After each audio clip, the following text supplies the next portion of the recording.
মূসা আলাইহিস সালাম অনেক গরম একজন পয়গম্বর। এই উম্মতের বহুত বড় আলেম ইমাম গাজ্জালী রহমাতুল্লাহি আলাইহি বলতেছেন, ও মিয়া তোমার নাম কি একটু কও। ইমাম গাজ্জালী রহমাতুল্লাহি আলাইহি তখন বলেন, আমার নাম হলো অমুক, বাবার নাম হলো অমুক, দাদার নাম অমুক, দাদার বাপের নাম অমুক, তার বাপের নাম অমুক, তার বাপের নাম অমুক। এইভাবে ইমাম গাজ্জালীর নাম কইতে কইতে কইতে কইতে কইতে কইতে 14 সিঁড়ি কয়া কয়া, 100 সিঁড়ি কয়া কয়া, 200 500 সিঁড়ি কয়া কয়া একদম আদম নবী পর্যন্ত চলে গেছে। এত আসতে নি সুবহানাল্লাহ, বোঝা যায় এখানেও 1-2 জন আসছো নীরব, 200 সিঁড়ি নাম কোন না। দাদার দাদা কেডা পারবানি কইতা এখানে হজন একজন একজন, যে আপনার দাদার দাদার নাম কিতা? সুবহানাল্লাহর আওয়াজে তো বোঝা গেছে একবারে। আরো জোরে করে সুবহানাল্লাহ।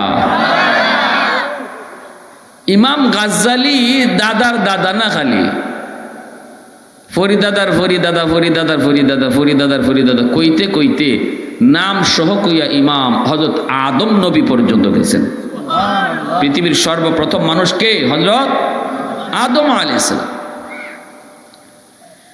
মূসা আলাইহিস সালাম অবাক, ঘটনা কি? আমি তার নাম জিগাইলাম কিন্তু সে এত লম্বা জবাব দিল, আর কেমনি ভাই নাম মনে রাখলো? আমি মূসাই তো আমার দাদার দাদার দাদার নাম জানি না, ঠিক না? সে কেমনে এত নাম বললো? এইবার মূসা নবী কথাটা না জিগায় তারে জিজ্ঞেস করেন, মিয়া আমি তো তোমাকে এত লম্বা জবাব দিতে বলি নেই, এত লম্বা জবাব তুমি কেন দিয়েছ? আগে তুমি এই প্রশ্নের জবাব দাও। আমি যা জিজ্ঞাসি তুমি তো জবাব দিবা এত দূর, এত লম্বা জবাব তুমি কেন দিলা? এই কথাটা বলতেই হযরতে ইমাম গাজ্জালী রহমতুল্লাহি আলাইহি বলেন, ও আল্লাহর পয়গম্বর আমি কেন লম্বা জবাব দিলাম? আপনি যা জিজ্ঞেসেন এত দূর কেন বললাম না? এই প্রশ্ন যদি আপনি আমাকে করেন তাহলে আমিও আপনারে একটা প্রশ্ন করব। মূসা নবী কয়, কি প্রশ্ন? কয় প্রশ্ন হলো আল্লাহ আপনারে জিজ্ঞেস করেছিল, ওয়ামা তিলকা বিয়ামিনিকা ইয়া মূসা, ও মূসা তোমার ডান হাতে এটা কি? ডান হাতে এটা কি? আপনার ডান হাতে ছিল লাঠি, আপনি কইবেন ক্বালা হিয়া আসাই, এটা আমার লাঠি, জবাব শেষ। আল্লাহ এত দূরই জানতে চাইছিল হাতে তোমার কি, আপনি বলবেন লাঠি, কিন্তু আপনি এখানে জবাব শেষ দেন নাই।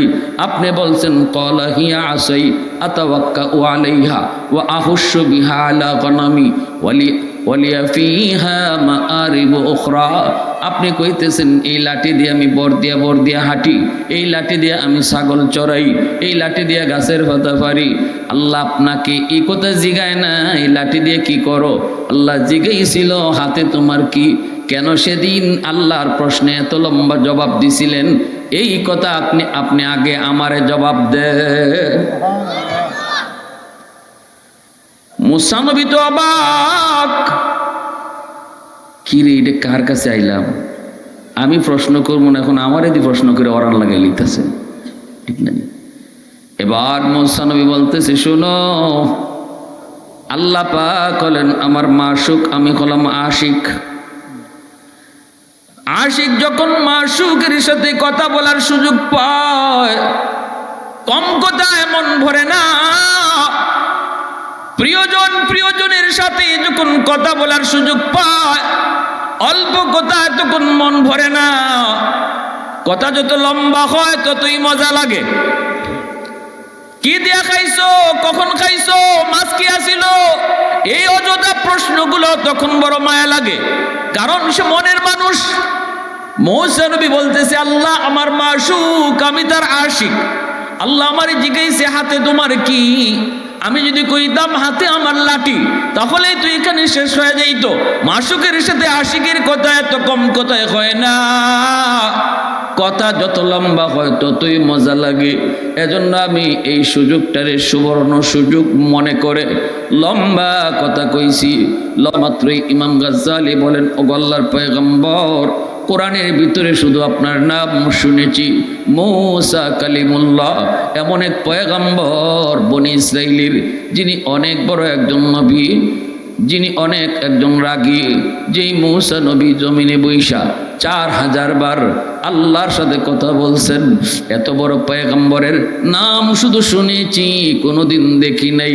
কথা তো বলা দূরের কথা, আজকে তারে দেখলামও, কথা বলারও সুযোগ পাইলাম। এজন্য এই সুযোগটারও আমি সুবর্ণ সুযোগ মনে করে কম কথায় জবাব না দিয়া লম্বা জবাব দিয়েছি। আল্লাহু আকবার। ইমাম গজ্জালী রহমতুল্লাহ আলাইহি কিতাবের ভিতরে লিখেন, দাকাইকুল আখবার নামক কিতাব, হাসরের ময়দানে আল্লাহ পাক এমনই আরেকজন মানুষকে মাফ করতে চাইবেন, কিন্তু আল্লাহ কোনো ওসিলা পান না। আল্লাহ নিজেই তখন তার বান্দারে ডাক দেয়া বলবি, এই কি এখানে কোনো লোকজন নাই, তুমি দাঁড়ায় দাঁড়ায় কি দেখো? এই যে ফুলাফানগুলো এখানে যাইতেছে যাইতেছে চিল্লাইয়া চিল্লাইয়া, আটকাই দাও কেন, নাহলে একটা বাস ফলাই দাও।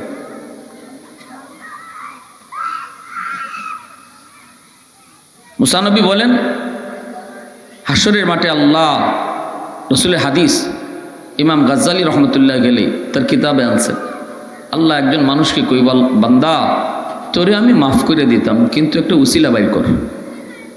সে কোনো উসিলা পায় না। এবার আল্লাহ নিজে কইবা, বান্দা বল, দুনিয়াতে তুই কোনোদিন কোনো আলেমের মজলিসে বৈশা ওয়াজ শুনছিলিনি? এতটুকু উসিলা যদি আমি পাই তোরে মাফ করে দিব।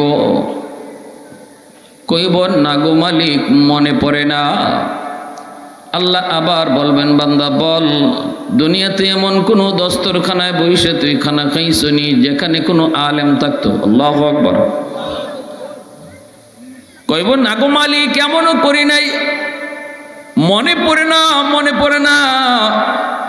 আল্লাহ আবার বলবেন, বান্দা বল, এমন কোন ঘরে তুমি থাকছো কিনা যেই ঘরে আগে কোনো আলেম থাকতো? কয় না, মনে পড়ে না।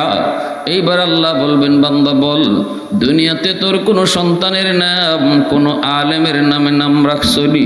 এতটুকু উসিলা যদি পাই আমি আল্লাহ তোরে মাফ করে দিব। হাসরের ময়দানে সন্তানের নামটাও মা বাবার জন্য নাজাতের উসিলা হবে। আলেম উলামার নামে সন্তানের নাম রাখছো, আল্লাহ ওয়ালাদের নামে সন্তানের নাম রাখছো। আল্লাহর রসুল বলেন, এই আমলটাও বাপমার জন্য নাজাতের উসিলা। ডং ডাং কইরা সন্তানের নাম রাইকুনারে যুবক, খালায় নাম রাখছে, নানায় নাম রাখছে, এমন না। নামটাও কিন্তু মা বাবার জন্য সন্তানের নাম বাপমার জন্য উসিলা হয়, মা বাবার জন্য সন্তানের নামটাও উসিলা হয়। ওই যুবক তখন কইব, না গো মালিক, তাও মনে পড়ে না, মনে পড়ে না, তাও মনে পড়ে না। অথচ আল্লাহ পাক রব্বুল আলামিন তারে মাফ করতে চাইতেছেন। আল্লাহ তারে মাফ কেমনে করবেন? কোনো উসিলাই তো আল্লাহ পান না।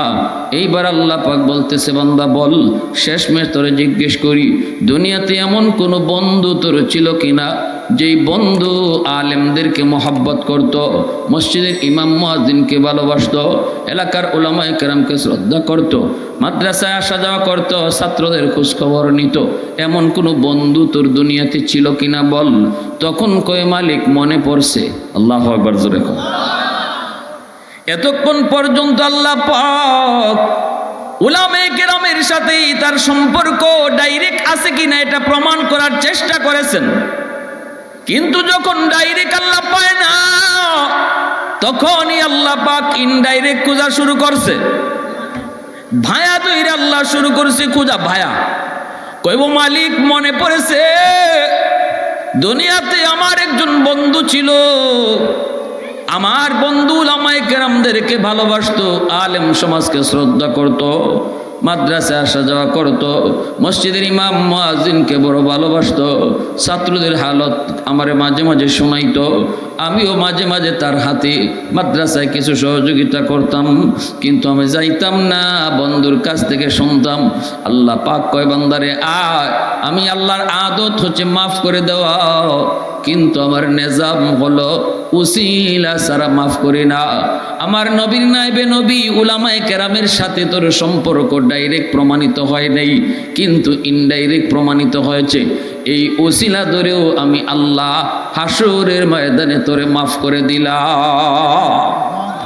এজন্যই রাসূল বলছেন, কুন আলিমান আও মুতাআল্লিমান আও মুহিব্বান আও মুঈনান ফালা তাকুন খামিসা। এজন্যই রাসূল বলছেন, চার দলের ভিতরে তোমরা থাইকো, দুনিয়াতেও তুমি সফল, আখিরাতেও তুমি সফল যদি চার দলের ভিতরে তুমি থাকো। কি কি কয়? হয় তুমি আলেম হও, 2 নম্বর হলো তালেবে এলেম হও, 3 নম্বর হলো তুমি উলামায়ে কেরামকে মহব্বত করো, 4 নম্বর হলো উলামায়ে কেরামকে সাহায্য করো, তাদের ডাকে সাড়া দাও, তাদের পরামর্শ নিয়ে চলো।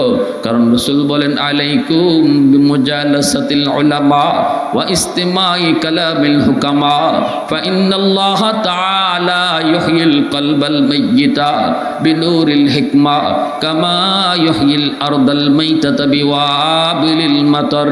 রাসূল বলেন, উম্মতের দল, কিয়ামতের আগ মুহূর্তে যদি দৌলতে ঈমান তুমি বাঁচাইতে চাও, নিজে নিজে চইলো না, নিজের বুঝে হাইটো না, উলামায়ে কেরামের সাথে সম্পর্ক রাখো, তাদের পরামর্শ নিও, তাদেরকে ফলো কইরা কইরা তুমি চইলো। রাসূল কয়, তাহলে দৌলতে ঈমান ডাকাতি হবে না, আর নতুবা তোমার ঈমান ডাকাতি হওয়ার সম্ভাবনা।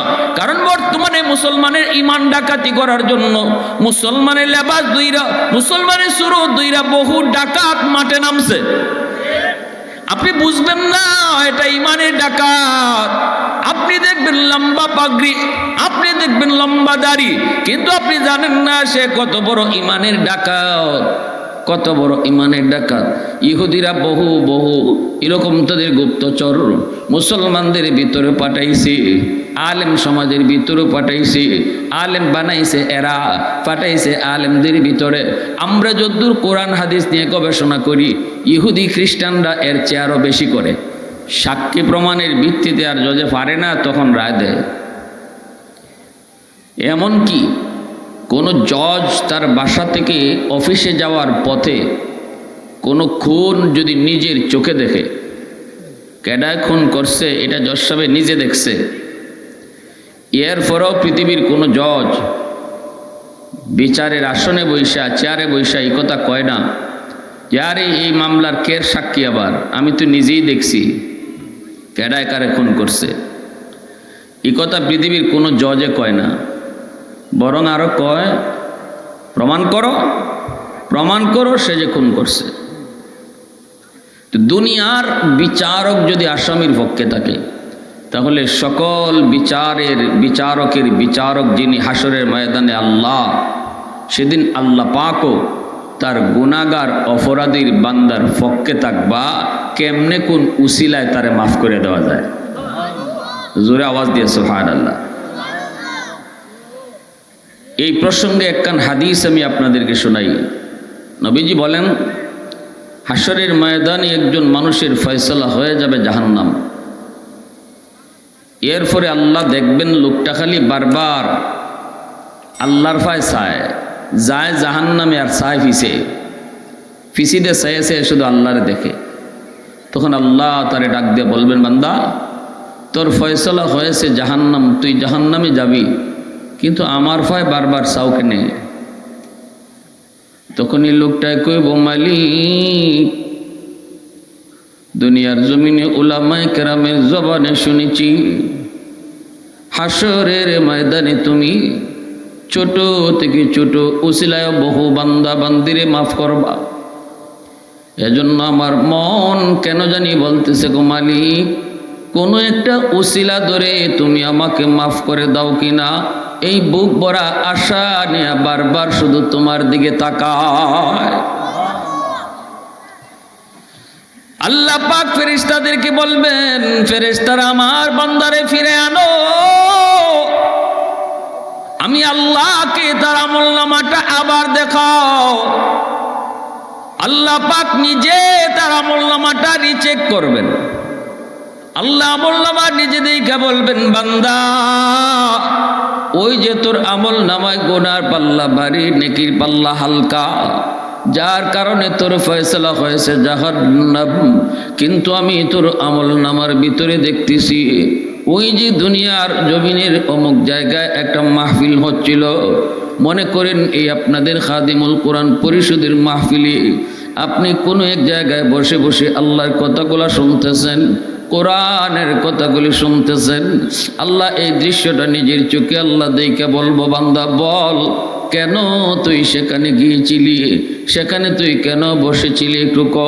তখনই কইব মালিক দুনিয়ার কোনো উদ্দেশ্য নয়, দুনিয়ার কোনো স্বার্থে নয়, একমাত্র তুমি আল্লাহকে খুশি করার জন্য। যখনই এই কথাটা কইব তখনই আল্লাহ পাক কইব, বান্দা আমার আদত হচ্ছে মাফ করে দেওয়া, কিন্তু আমার নিজাম হলো উসিলা ছাড়া মাফ করি না। যা আমি আল্লাহ আজকে এই মাহফিলে বসাকে উসিলা বানাইয়া তোমার নাজাতের ফয়সালা দিয়া দিলাম। আরেকটু আওয়াজ দিয়া কন্যা সুবহানাল্লাহ। এ যুবক আওয়াজ দিয়া কো সুবহানাল্লাহ। আরো জোরে আল্লাহু আকবার। মুসলমানে আওয়াজে কো আল্লাহু আকবার। সুবহানাল্লাহ, আলহামদুলিল্লাহ, আল্লাহু আকবার। আওয়াজ যত বেশি হবে শয়তান তত ভাগবে, ঠিক না? জোরে কও। খালি জায়গাটা আল্লাহ পাক নেকি দ্বারা তখন ভরপুর করে দিবে। একবার সুবহানাল্লাহ বলল তো রাসূল বলে আসমান জমিনের খালি জায়গা নেকিতে ভরপুর হয়ে যায়। সুবহানাল্লাহ জোরে বলো, আরেকটু জোরে কও সুবহানাল্লাহ। এজন্যই আল্লাহ পাক হাসরের ময়দানে ছোট ছোট উসিলায় বান্দা বান্দিরে মাফ করবেন।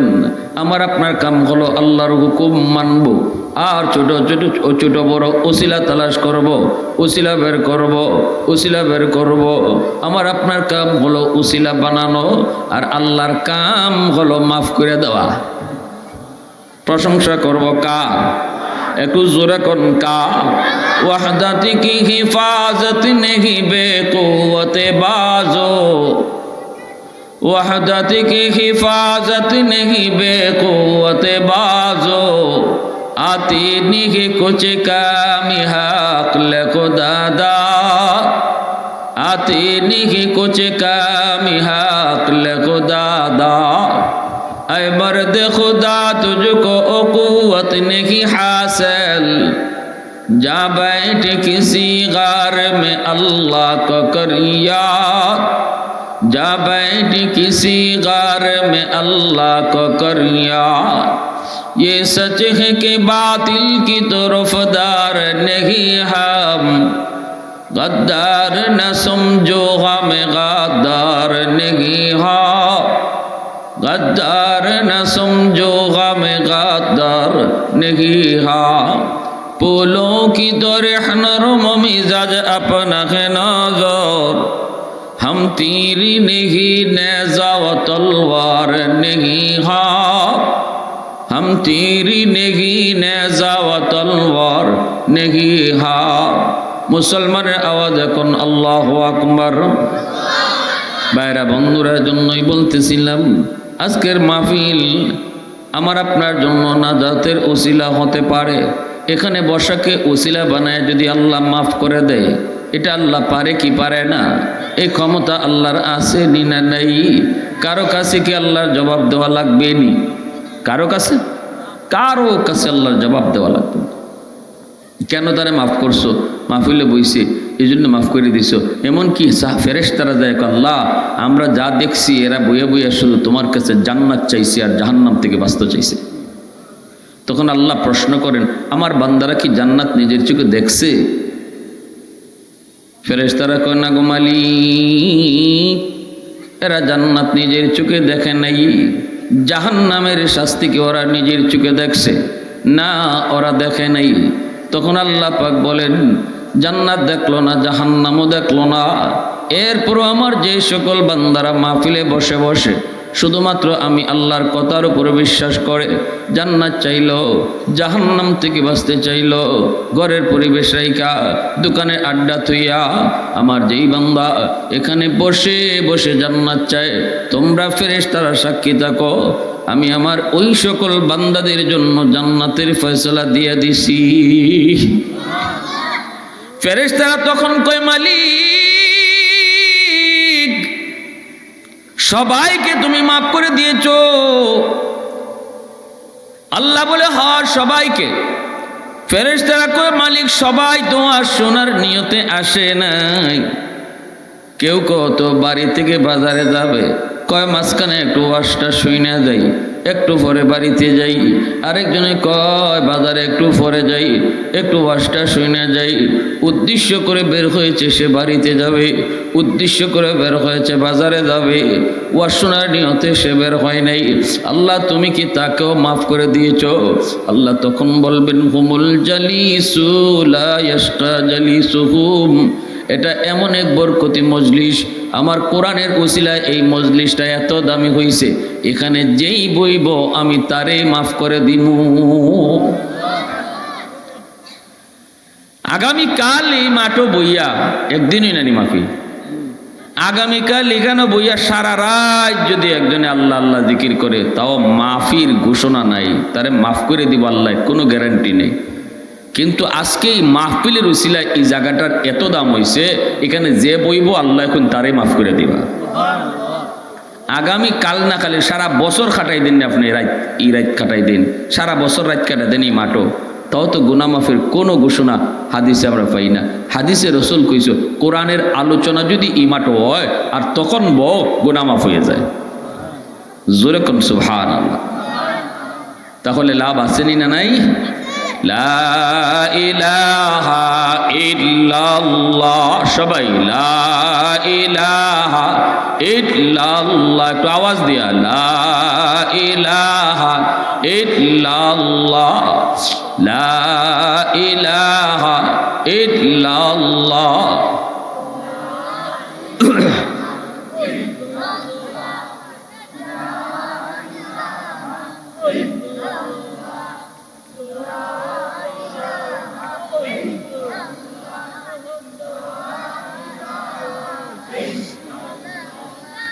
লা ইলাহা ইল্লাল্লাহ।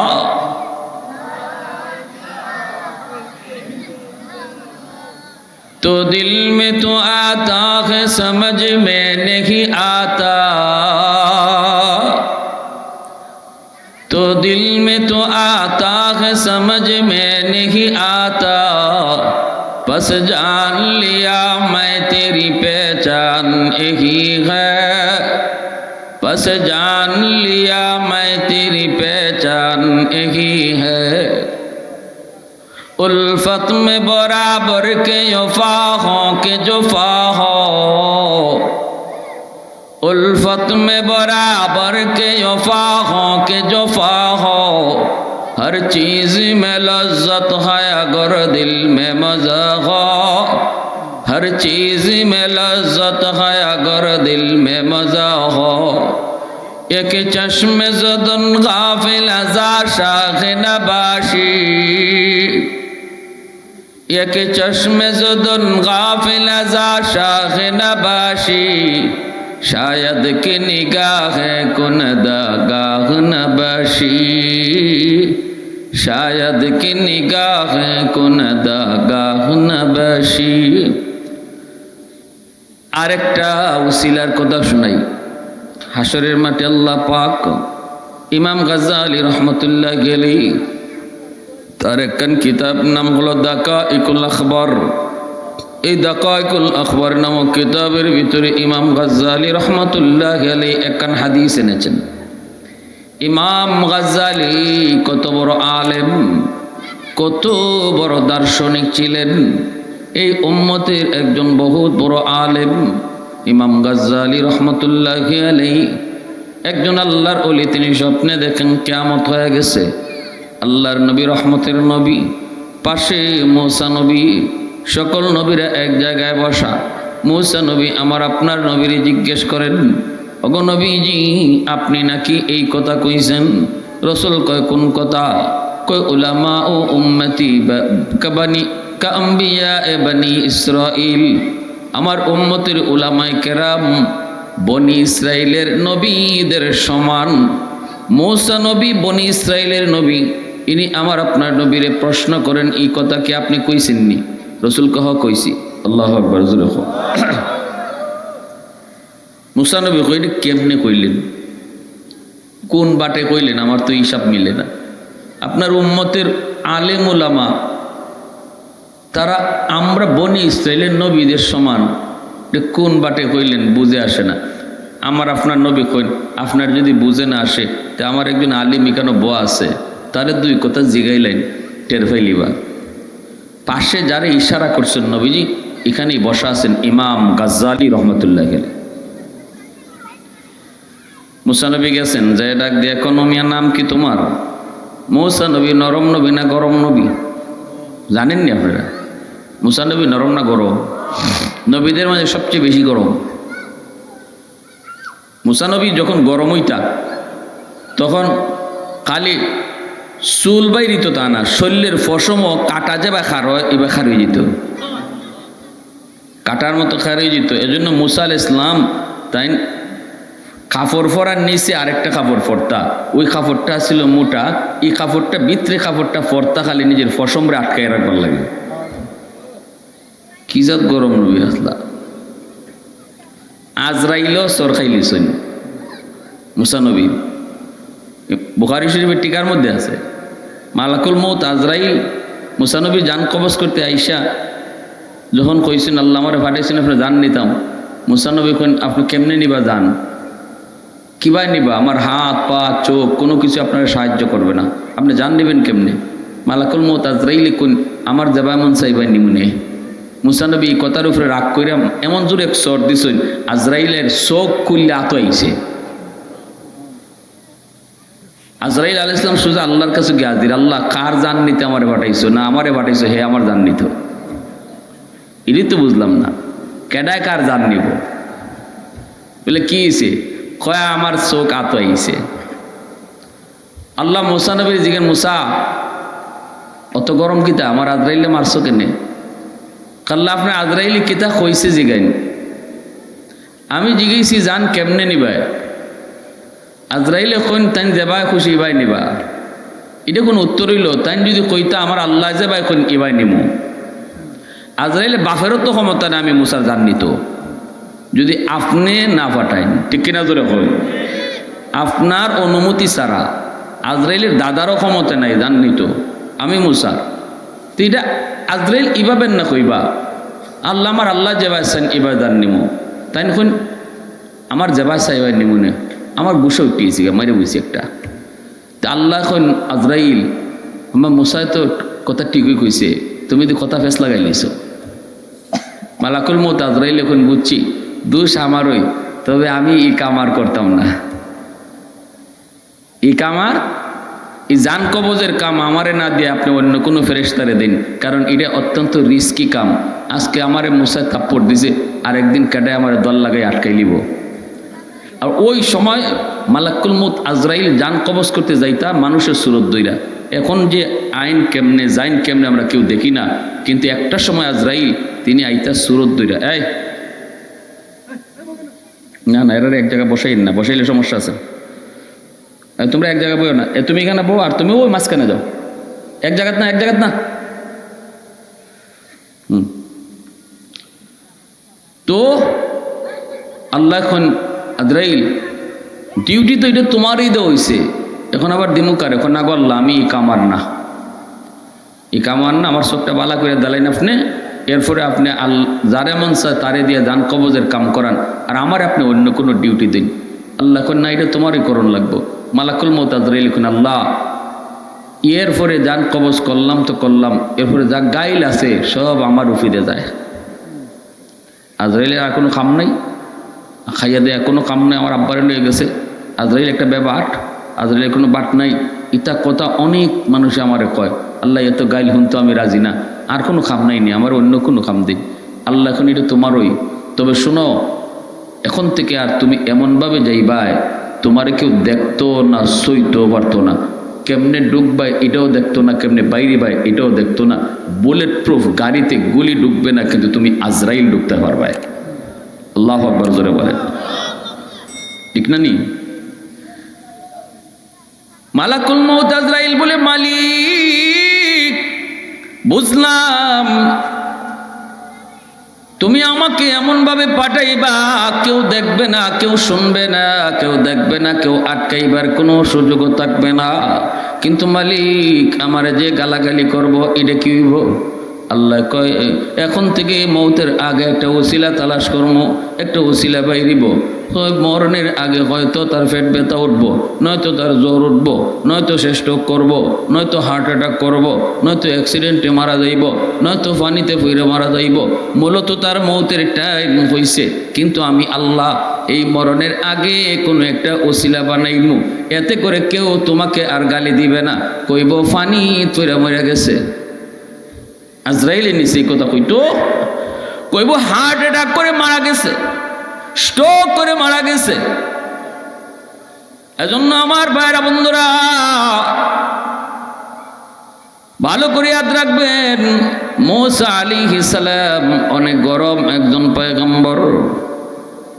এই উম্মতের বহুত বড় আলেম ইমাম গাজ্জালি রহমতুল্লাহি আলাইহি বলতেছেন, ও মিয়া তোমার নাম কি একটু কও।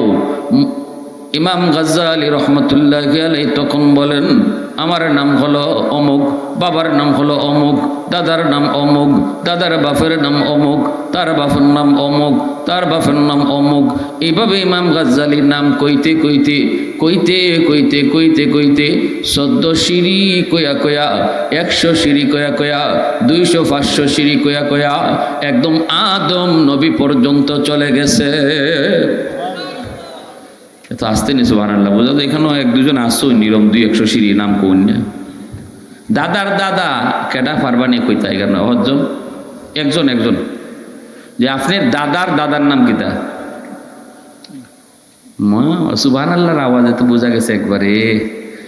আরো জোরে করে সুবহানাল্লাহ।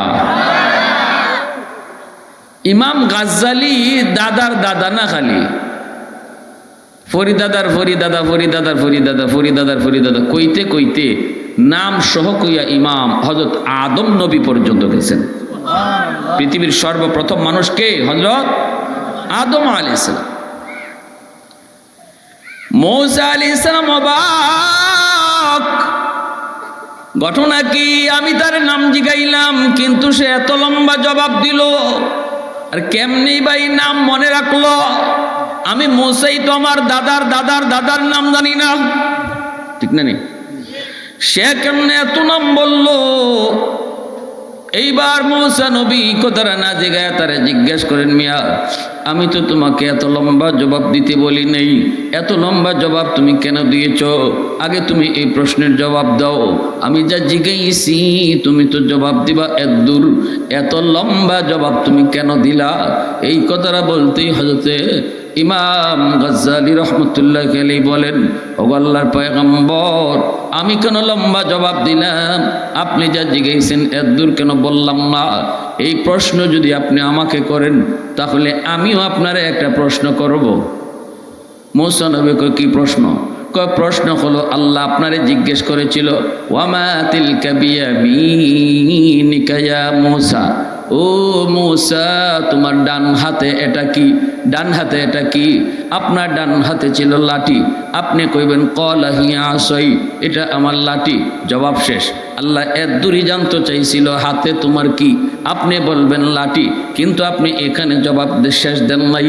আপনি বলছেন ক্বালা হিয়া আসাই আতাওয়াক্কাউ আলাইহা ওয়া আহুশু বিহা আলা গনামি ওয়ালিয়া ফিহা মাআরিবু উখরা। আপনি কইতেছেন এই লাঠি দিয়ে আমি বর দিয়া হাঁটি, এই লাঠি দিয়ে আমি ছাগল চড়াই, এই লাঠি দিয়ে গাছের পাতা পারি।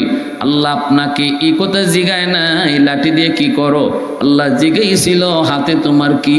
কেন সেদিন আল্লাহর প্রশ্নে এত লম্বা জবাব দিছিলেন? এই কথা আপনি আগে আমারে জবাব দেন। মূসা নবী তো অবাক, কি রে এটা কার কাছে আইলাম? আমি প্রশ্ন করবো না, এখন আমার এদি প্রশ্ন করে ওরান লাগাই লিখতেছে, ঠিক না? এবার মূসা নবী বলতেছে, শোনো আল্লাহ পাক হলেন আমার মাশুক, আমি হলাম আশিক। আশিক যখন মাশুকের সাথে কথা বলার সুযোগ পায়, কম কথা এমন ভরে না। প্রিয়জন প্রিয়জনের সাথে যখন কথা বলার সুযোগ পায়, কথা এতক্ষণ মন ভরে না। কথা যত লম্বা হয় ততই মজা লাগে।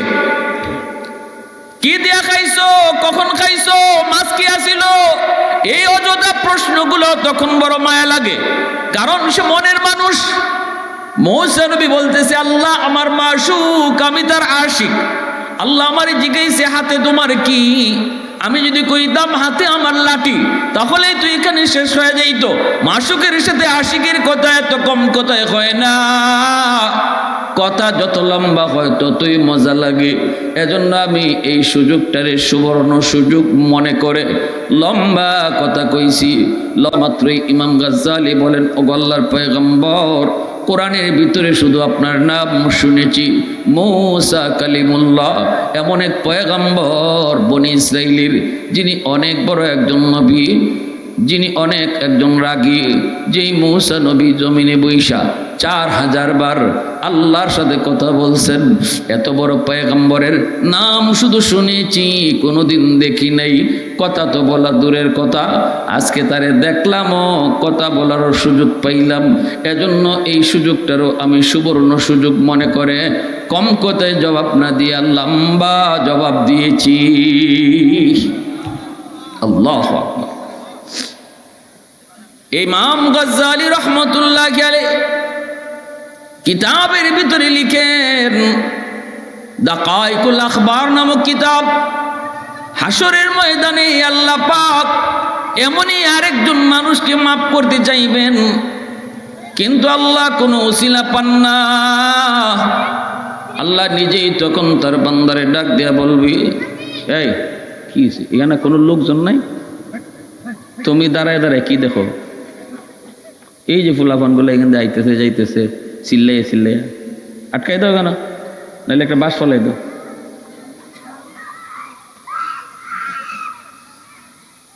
মুসা নবী বলেন, হাসরের মাঠে আল্লাহ, রসুলের হাদিস ইমাম গাজ্জালি রহমতুল্লাহ গেলে তার কিতাবে আনছে, আল্লাহ একজন মানুষকে কইবাল, বান্দা তোরে আমি মাফ করে দিতাম, কিন্তু একটা উসিলা বাইর কর।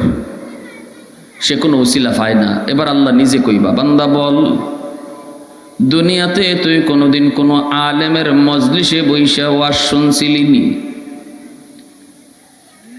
এতটুকু উসিলা যদি আমি পাই তোরে মাফ করে দিব। কইব, না গো মালিক, মনে পড়ে না। আল্লাহ আবার বলবেন, বান্দা বল, দুনিয়াতে এমন কোনো দস্তরখানায় বসে তুই খানা খাইছনি যেখানে কোনো আলেম থাকতো? আল্লাহু আকবার।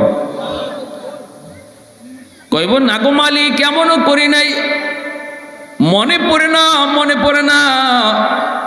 আল্লাহ আবার বলবেন, বান্দা বল, এমন কোনো ঘরে তুমি থাকছো কিনা যেই ঘরে আগে কোনো আলেম থাকতো? কয় না, মনে পড়ে না। এইবার আল্লাহ বলবেন, বান্দা বল, দুনিয়াতে তোর কোনো সন্তানের নাম কোনো আলেমের নামে নাম রাখছনি? এতটুকু উসিলা যদি পাই আমি আল্লাহ তোরে মাফ করে দিব।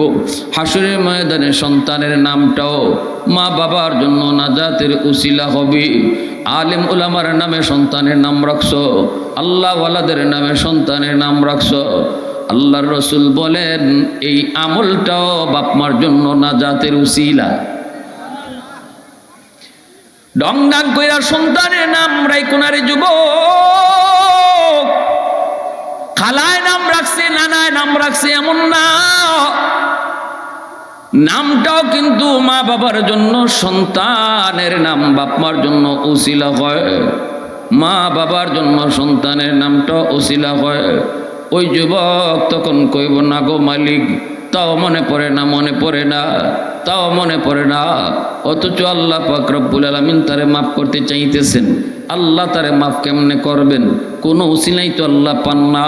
এইবার আল্লাহ পাক বলতেছে, বান্দা বল, শেষমেশ তোরে জিজ্ঞেস করি, দুনিয়াতে এমন কোনো বন্ধু তোর ছিল কিনা যেই বন্ধু আলেমদেরকে মহব্বত করত, মসজিদের ইমাম মুয়াজ্জিনকে ভালোবাসত, এলাকার উলামায়ে কেরামকে শ্রদ্ধা করত, মাদ্রাসায় আসা যাওয়া করত, ছাত্রদের খোঁজখবর নিত, এমন কোনো বন্ধু তোর দুনিয়াতে ছিল কিনা বল। তখন কয়, মালিক, মনে পড়ছে। আল্লাহু আকবার, জোরে কও। এতক্ষণ পর্যন্ত আল্লাহ পাক উলামায়ে কেরামের সাথেই তার সম্পর্ক ডাইরেক্ট আছে কিনা এটা প্রমাণ করার চেষ্টা করেছেন। কিন্তু যখন ডাইরেক্ট আল্লাহ পায় না, তখনই আল্লাহ পাক ইনডাইরেক্ট খোঁজা শুরু করছে। ভায়া তৈরি আল্লাহ শুরু করছে খোঁজা। ভায়া কইব মালিক মনে পড়েছে দুনিয়াতে আমার একজন বন্ধু ছিল, আমার বন্ধু উলামায়ে কেরামদেরকে ভালোবাসতো, আলেম সমাজকে শ্রদ্ধা করত, মাদ্রাসায় আসা যাওয়া করত, মসজিদের ইমাম মুয়াজ্জিনকে বড় ভালোবাসত, ছাত্রদের হালত আমারে মাঝে মাঝে শোনাইতো, আমিও মাঝে মাঝে তার হাতে মাদ্রাসায় কিছু সহযোগিতা করতাম, কিন্তু আমি যাইতাম না, বন্ধুর কাছ থেকে শুনতাম। আল্লাহ পাক কয় বান্দারে আয়, আমি আল্লাহর আদত হচ্ছে মাফ করে দেওয়া, কিন্তু আমার নিজাম হলো উসিলা ছাড়া মাফ করি না। আমার নবীর নাইবে নবী উলামায়ে কেরামের সাথে তোর সম্পর্ক ডাইরেক্ট প্রমাণিত হয় নাই, কিন্তু ইনডাইরেক্ট প্রমাণিত হয়েছে। এই উসিলা ধরেও আমি আল্লাহ হাসরের ময়দানে তোরে মাফ করে দিলাম। এজন্যই রাসূল বলছেন কুন আলিমান আও মুতাআল্লিমান আও মুহিব্বান আও মুঈনান ফালা তাকুন খামিসা। এজন্যই রাসূল বলছেন চার দলের ভিতরে তোমরা থাইকো, দুনিয়াতেও তুমি সফল, আখিরাতেও তুমি সফল যদি চার দলের ভিতরে তুমি থাকো।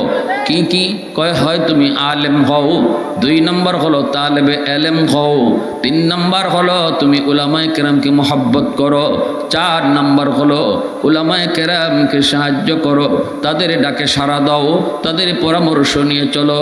কারণ রাসূল বলেন আলাইকুম বিমুজালাসাতিল উলামা ওয়া ইস্তিমাই কালামিল হুকামা ফা ইন্নাল্লাহ তাআলা ইউহয়িল কলবাল মাইয়িতা বিনুরিল হিকমা কামা ইউহয়িল আরদাল মাইতাতা বিওয়াবিলিল মাতার।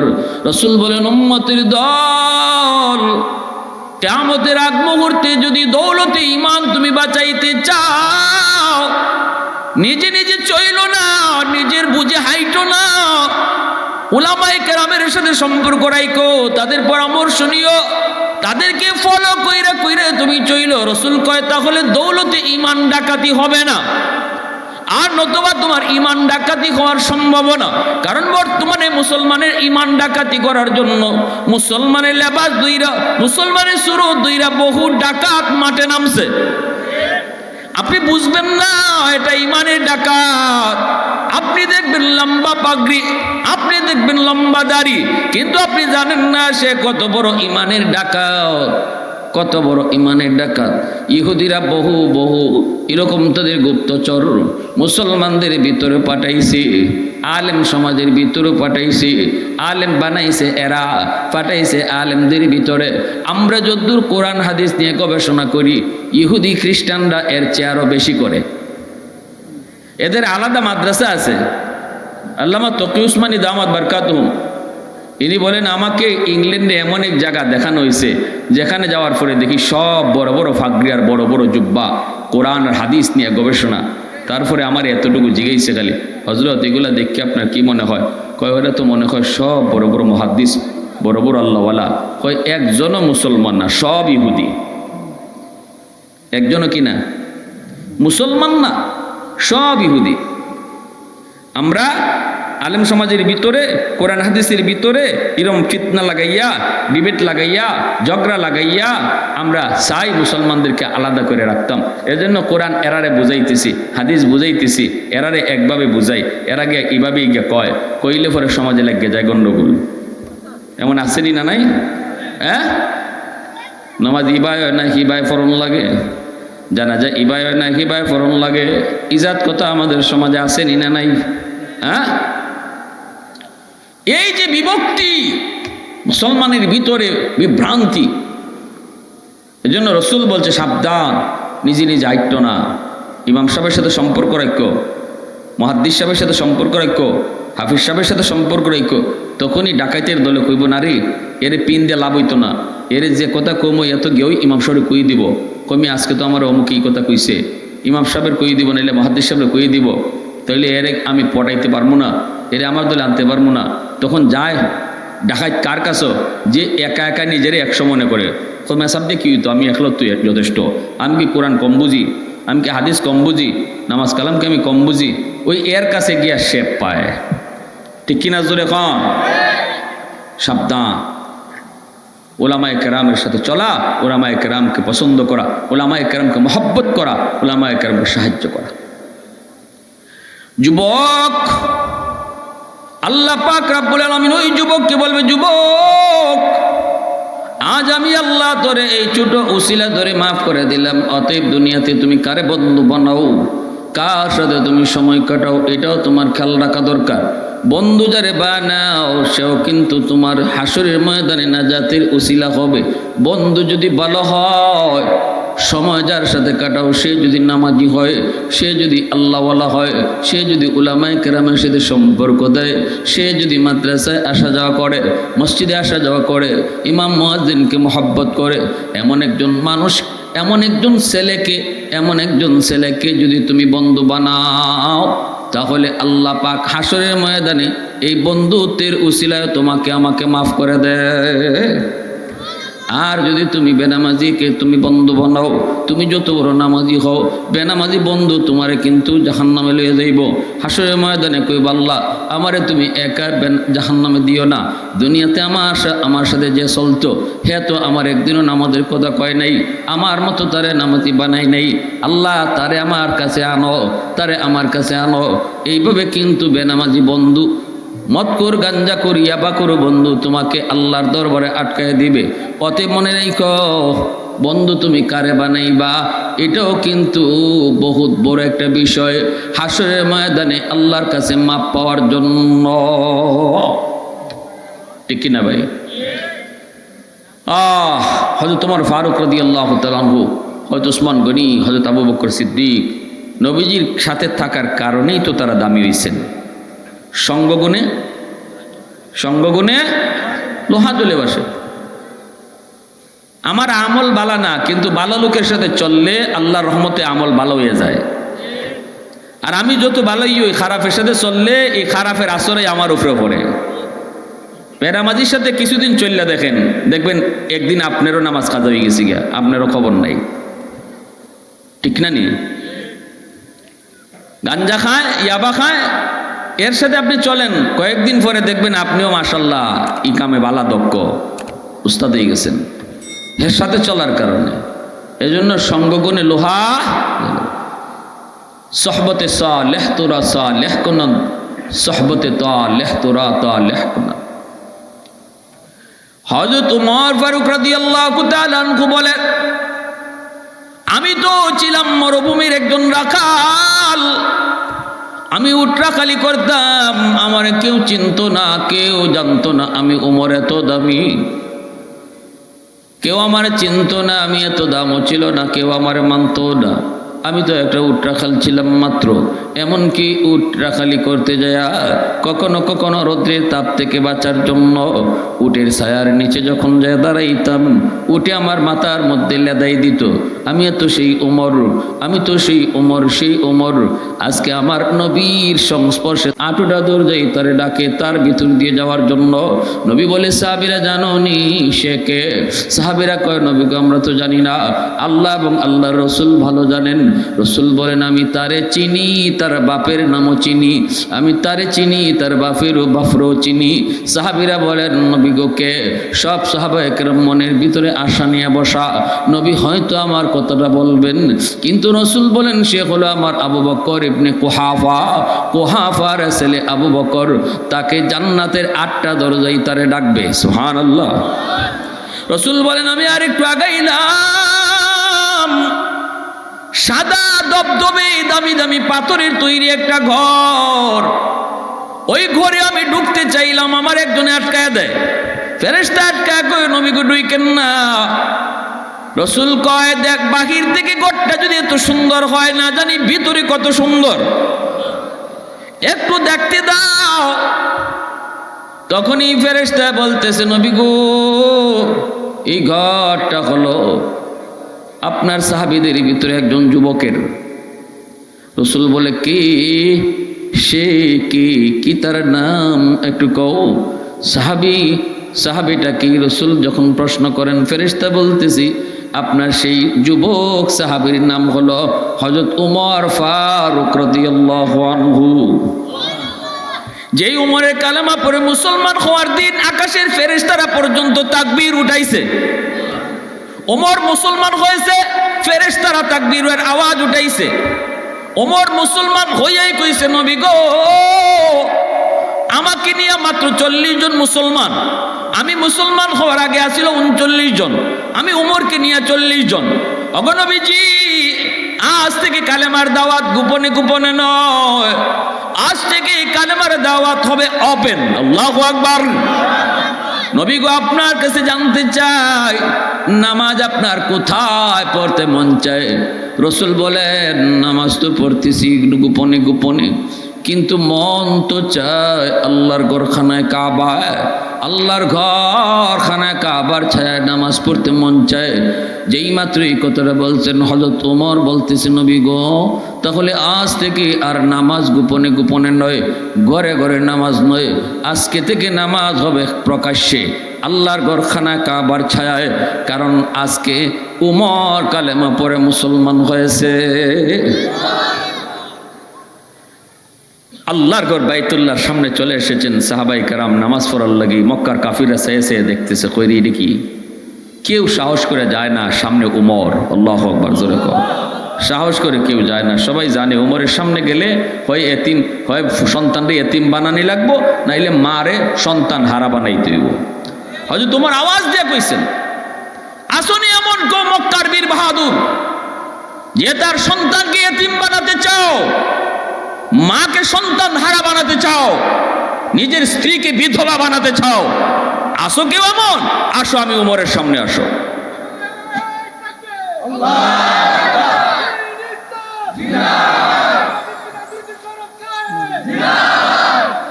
হযরত ওমরের আওয়াজ শোনা মাত্রই মক্কার পুরা আকাশ বাতাস থমথম হয়ে গেল, কেউ কোনো আওয়াজ নাই, স্তব্ধ হয়ে গেল সবাই।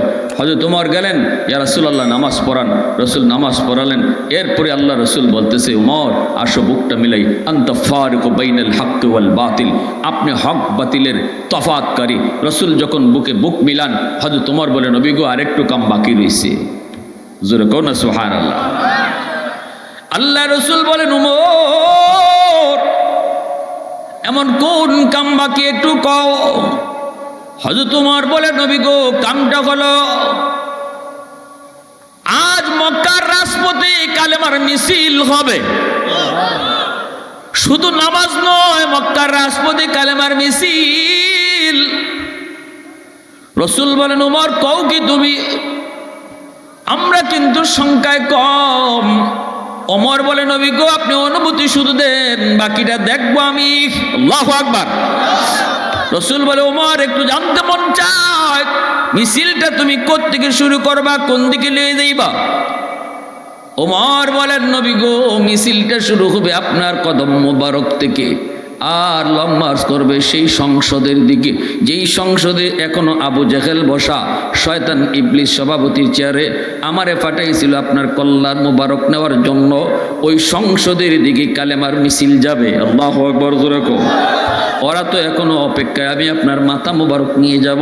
রসুল বলেন, ঠিক আছে, যাও, অনুমতি দিলাম। আল্লাহু আকবার, জোরে বল। কালেমার মিছিল, কালেমার মিছিল মক্কার রাজপথে সবার আগে দিলেন কে? কয় ফারুক আজম, হযরত ওমর ফারুক রাদিয়াল্লাহু আনহু। কালেমার মিছিল, কালেমার পতাকা ওমরের হাতে, কালেমার পতাকা ওমরের হাতে। মিছিলের আগেও ওমর দাঁড়ায় আছে। সংসদের কাছাকাছি চলে গেলেন। আবু জাহেল ভিতর থেকে আওয়াজ পাইল, কিরে বাহিরে তো হট্টগুলি আওয়াজ শোনা যায়, কে একটু দেখতো। একজনে দেখে এসে ডাক দিয়া কয়, উস্তাদ, খবর বড় খারাপ, উমর আইতেছে, উমর। আবু জাহেল কয়, মুহাম্মদের কল্লা লইয়া? কয়, না উস্তাদ, মুহাম্মদের কল্লা না, মিছিলের নমুনায় বোঝা যায় আপনার কল্লা নেওয়ার লাগে আইতাছে। আবু জাহেল কয়, কস কি? কয়, কালেমার মিছিলের সবার আগে ওমর ঘুরায় গেছে তাকদীরের ফয়সালা। ওমর যে ওমর বেক হয়েছে নবীজির মাথা মুবারক নেওয়ার জন্য, সেই ওমরের ব্যাপারে আল্লাহর সিদ্ধান্ত সেই ওমর কালেমা পরে নিজের মাথাটা রসুলের সামনে দিয়ে দিছেন। আল্লাহু আকবার জোরে কোন। গেছেন নবীজির মাথা মুবারক আনার জন্য, কিন্তু সেই ওমর নিজের মাথাটা রসুলের সামনে দিয়ে দিছেন। ফয়সালা হয়েছে কোথায়? ফয়সালা হয়েছে আসমানে। ফয়সালা কোথায় হয়েছে? আসমানে হয়েছে। কারণ নবীজি দোয়া করছিলেন, আল্লাহ আবু জাহেল অথবা ওমর দুইজনের কোনো একজনকে তুমি মুসলমান বানায়া ইসলামের শক্তি তুমি বাড়ায় দাও, ইসলামের শক্তি তুমি বাড়ায় দাও। আল্লাহ আবু জাহেলের ব্যাপারে দোয়া কবুল করে নেই, কিন্তু দোয়া কবুল করেছে ওমরের ব্যাপারে। কারণ কে নবীর সাহাবী হবে এই বিষয়টা পরীক্ষা নেন আল্লাহ নিজে। এটা লিখনির দ্বারা কোনো পরীক্ষা হয় না, এটা মৌখিক কোনো পরীক্ষা হয় না। সাহাবী কে হবে পরীক্ষা নেবেন আল্লাহ। উলাইকাল্লাযী নামতাহানাল্লাহু কুলুবাহুম লিত্তাকওয়া। আল্লাহ বলে পরীক্ষা দাও আমার কাছে। সাহাবী হতে চাও যদি, কিসের পরীক্ষা? আল্লাহ বলে কলবের পরীক্ষা। কলবের পরীক্ষা, যেই কলবটা দেখা যায় না, অন্তরটা দেখা যায় না, আমি আল্লাহরও দেখা যায় না, যেই জিনিসের পরীক্ষা নেব এই জিনিসটাও দেখা যায় না। অতএব এই পরীক্ষার মধ্যে আবু জাহেল আইছে, ফেল করেছে, ওমর আইছে, পাস করেছে। আল্লাহু আকবার জোরে কোন। কারণ আবু জাহেল রসুল সত্য এটা জানতো, গাউরামি কইরা মানতো না। আবু জাহেল নবীজির সত্য এটা ভালো করে জানতো, বুঝতো। এমনকি আখনাস ইবনে শুরাইক আবু জাহেলের এক বন্ধু, আবু সুফিয়ান সহ রসুলের কোরআন তেলাওয়াত শুনতো ঘরের চতুর্দিকে গিয়া সারা রাত। এমন মজা লাগতো রসুলের কোরআন তেলাওয়াত। সকাল যে ওই যেতে চেহারা খবর নাই, পরে রাত একটু আলো হইলে পরে এক নেতা আর এক নেতারে দেখে, কিতারে তুই কেন গীতা, কয় তুই কেন গীতা। আমি তো আইসি মোহাম্মদের কোরআন তেলাওয়াত অত মজা লাগে, না হলে ঘুমে ধরে না। আবু সুফিয়ান কথা আমারও তো একই দশা। আখনাস ইবনে শুরাইক আমারও তো একই দশা। ও তিনও নেতা এরা সিদ্ধান্ত নিছে, না না আমরা যদি ই কাম করি তাহলে জনগণই কিতা করব। আমরা নেতা, আমরা হল তারা বোঝাই শুনে রাখতেছি মোহাম্মদ বালাডা, মোহাম্মদের দ্বারা যাইও না। তখন যদি হেরা দেখে আমরা মোহাম্মদের তেলাওয়াত শুনবার লাগি সারা রাত বই থাকি, তে তো আর মানুষ আটকায় রাখতে পারতায় না। সাবধান, আগামীকাল থেকে কেউ আর আইও না। তিনজনই এক কথা কইয়া গেছে, আগামীকাল আইতো না। কিন্তু আগামীকাল যেই ঘুমাইবার টাইম হয়েছে আর ঘুমে ধরে না, খালি হতাশা। আবু জাহেলে কয়, কথা তো আজকে কেউ যাইতো না, জায়গা আমি একলা গেলে আর খুঁজতে হইতো না। আবু সুফিয়ান কয়, হেরা তো আইতোই না, তে আমি যাই গিয়া। আখনাস ইবনে শুরাইক হেরা তো আইতোই না, আমি যাই গিয়া। এটা হচ্ছে পুকুরের দুধ ডালার মতো, ঠিক না নি? আসেনি না নাই? হ্যাঁ। তো এই অবস্থার মাঝে আবার যখন সকাল হয়েছে দেখে তিনটা একসাথে আজি। আখনাস ইবনে শুরাইক কয়, নেতা ও নেতা একটু বালা করে কৌছেন, নেতা তুমি তো তোমার তো খুব মানি, মোহাম্মদ সত্য না মিথ্যা, একটু দুস্তুনওয়ালা তোমার সব মানি, কথাটা একটু কৌছেন। এখানে কেউ নাই, আমার খানে খানে কইলাও। আবু জাহেল কেউ বলছে, কইস না, কইতাম না। কইতিলে হুন, মোহাম্মদ 100% সত্য নবী। কইতে মানো না কেনে? কই মানি না, আমার লিডারই থাকতো না। কি থাকতো না? জোরে হন, আমার লিডারই থাকতো না। মোহাম্মদের যদি নবী মানি তাহলে তো আমি তার নিচে গিয়ে বই থাকলাম, আমার কাছে আর বিচার আচার আইতো না। মোহাম্মদই সবার নেতা থাকবো, ওই লিডারের কারণে শুধু মানি না। এজন্য তার দিলের ভিতরে অহংকার ছিল বিদায় দিলের পরীক্ষা আবু জাহেল ফেল করেছে। আর ওমর রসুল যে সত্য নবী এটা বুঝতেনই না, তিনি এটা বুঝতেনই না। এরকম আবু জাহেলের মতো বুজ্জা মানতেন না এমন না, হযরত ওমর রসুলকে বুঝতেনই না তাই মানতেন না। যখন তিনি বুজ্জা লাইছেন তখন মান্য লাইছেন। এজন্য আল্লাহ ওমরকে কবুল করে নিয়েছেন। জোরে কও না সুবহানাল্লাহ। হযরত ওমরের মতো এত বড় সাহাবী, যিনি ছিলেন উট রাখাল, হয়ে গেলেন অর্ধ পৃথিবীর বাদশাহ, যে ওমরের নাম শুনলে এখনো বেঈমানরা কাঁপে। শাসন করে গেছেন, আদালত কায়েম করে গেছেন, ইনসাফের রাজনীতি কায়েম করে গেছেন, বিচার ব্যবস্থা ইনসাফ প্রতিষ্ঠা করে গেছেন। এজন্য সমাজে ইনসাফ প্রতিষ্ঠা একমাত্র আমার নবীর আদর্শ আর কোরআনের আইন দ্বারাই সম্ভব। আল্লাহর কোরআনের আইন আর নবীর আদর্শ, সাহাবায়ে কেরামের নমুনা ছাড়া 100% ইনসাফ সমাজে প্রতিষ্ঠা হবে না। এটাই বুঝতে হবে। মদিনার মানুষ, পৃথিবীর মানুষ যদি কখনো শান্তি পেয়ে থাকে, সেই যুগটা ছিল মদিনার যুগ, সেই যুগটা ছিল নবীর সাহাবায়ে কেরামের যুগ, শান্তির যুগ, সোনালী যুগ ছিল সেই যুগ, সোনালী যুগ। আল্লাহ প্রশ্ন করেন, আমার বান্দারা কি জান্নাত নিজের চোখে দেখছে? ফেরেশতারা কয়, না গো মালিক, এরা জান্নাত নিজের চোখে দেখে নাই, জাহান্নামের শাস্তিকে ওরা নিজের চোখে দেখছে। না, ওরা দেখে নাই। তখন আল্লাহ পাক বলেন, জান্নাত দেখলো না, জাহান্নামও দেখলো না।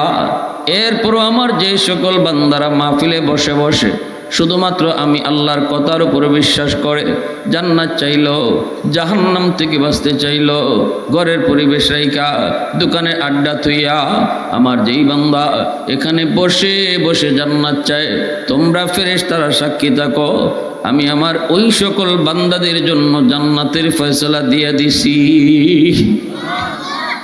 ফেরেশতারা তখন কয়, মালিক সবাইকে তুমি মাফ করে দিয়েছো। আল্লাহ বলে, হ্যাঁ সবাইকে। ফেরেশতারা কয়, মালিক সবাই তো আর শোনার নিয়তে আসে নাই, কেউ কত বাড়ি থেকে বাজারে যাবে, কয় মাঝখানে একটু ওয়াজটা শুইনা যাই, একটু পরে বাড়িতে যাই। আরেকজনে কয় বাজারে একটু পরে যাই, একটু ওয়াজটা শুইনা যাই। উদ্দেশ্য করে বের হয়েছে সে বাড়িতে যাবে, উদ্দেশ্য করে বের হয়েছে বাজারে যাবে, ওয়াজ শোনার নিয়তে সে বের হয় নাই। আল্লাহ তুমি কি তাকেও মাফ করে দিয়েছ? আল্লাহ তখন বলবেন, হুমুল জালিসু লা ইয়াশকা জালিসুহুম, এটা এমন এক বরকতি মজলিস, আমার কোরআনের উসিলায় এই মজলিসটা এত দামি হইছে, এখানে যেই বইব আমি তারে মাফ করে দিমু। আগামীকাল এই মাঠও বইয়া, একদিনই নানি মাফি, আগামীকাল এখানে বইয়া সারা রাত যদি একজনে আল্লাহ আল্লাহ জিকির করে, তাও মাফির ঘোষণা নাই, তারে মাফ করে দিব আল্লাহ, কোনো গ্যারান্টি নেই। কিন্তু আজকে এই মাহফিলের উসিলায় এই জায়গাটার এত দাম হইছে, এখানে যে বইব আল্লাহ এখন তারে মাফ করে দিবা। আগামী কাল না কালে সারা বছর খাটাই দিন না আপনি, এই রাত কাটাই দিন, সারা বছর রাত কাটাই দেন এই মাঠও, তাও তো গুনাহ মাফের কোনো ঘোষণা হাদিসে আমরা পাই না। হাদিসে রসুল কইছ, কোরআনের আলোচনা যদি এই মাঠও হয় আর তখন গুনাহ মাফ হয়ে যায়। জোরে কোন সুবহানাল্লাহ। তাহলে লাভ আসেনি না নাই? লা ইলাহা ইল্লাল্লাহ, সবাই লা ইলাহা ইল্লাল্লাহ, একটু আওয়াজ দিয়া, লা ইলাহা ইল্লাল্লাহ, লা ইলাহা ইল্লাল্লাহ।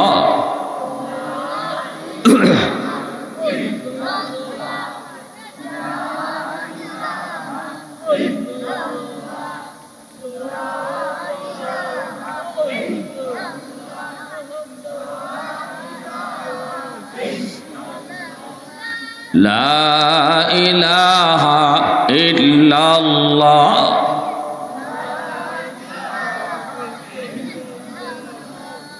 तो दिल में तो आता है समझ में नहीं आता, तो दिल में तो आता है समझ में नहीं आता, बस जान लिया मैं तेरी पहचान यही है, बस जान लिया मैं तेरी पहचान यही है। उल्फत में बराबर के वफा हो के जुफा हो,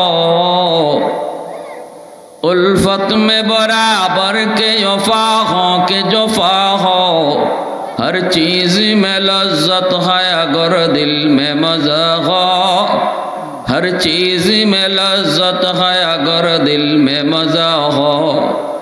एक चश्म ज़दन गाफिल अज़ा शाख नबाशी,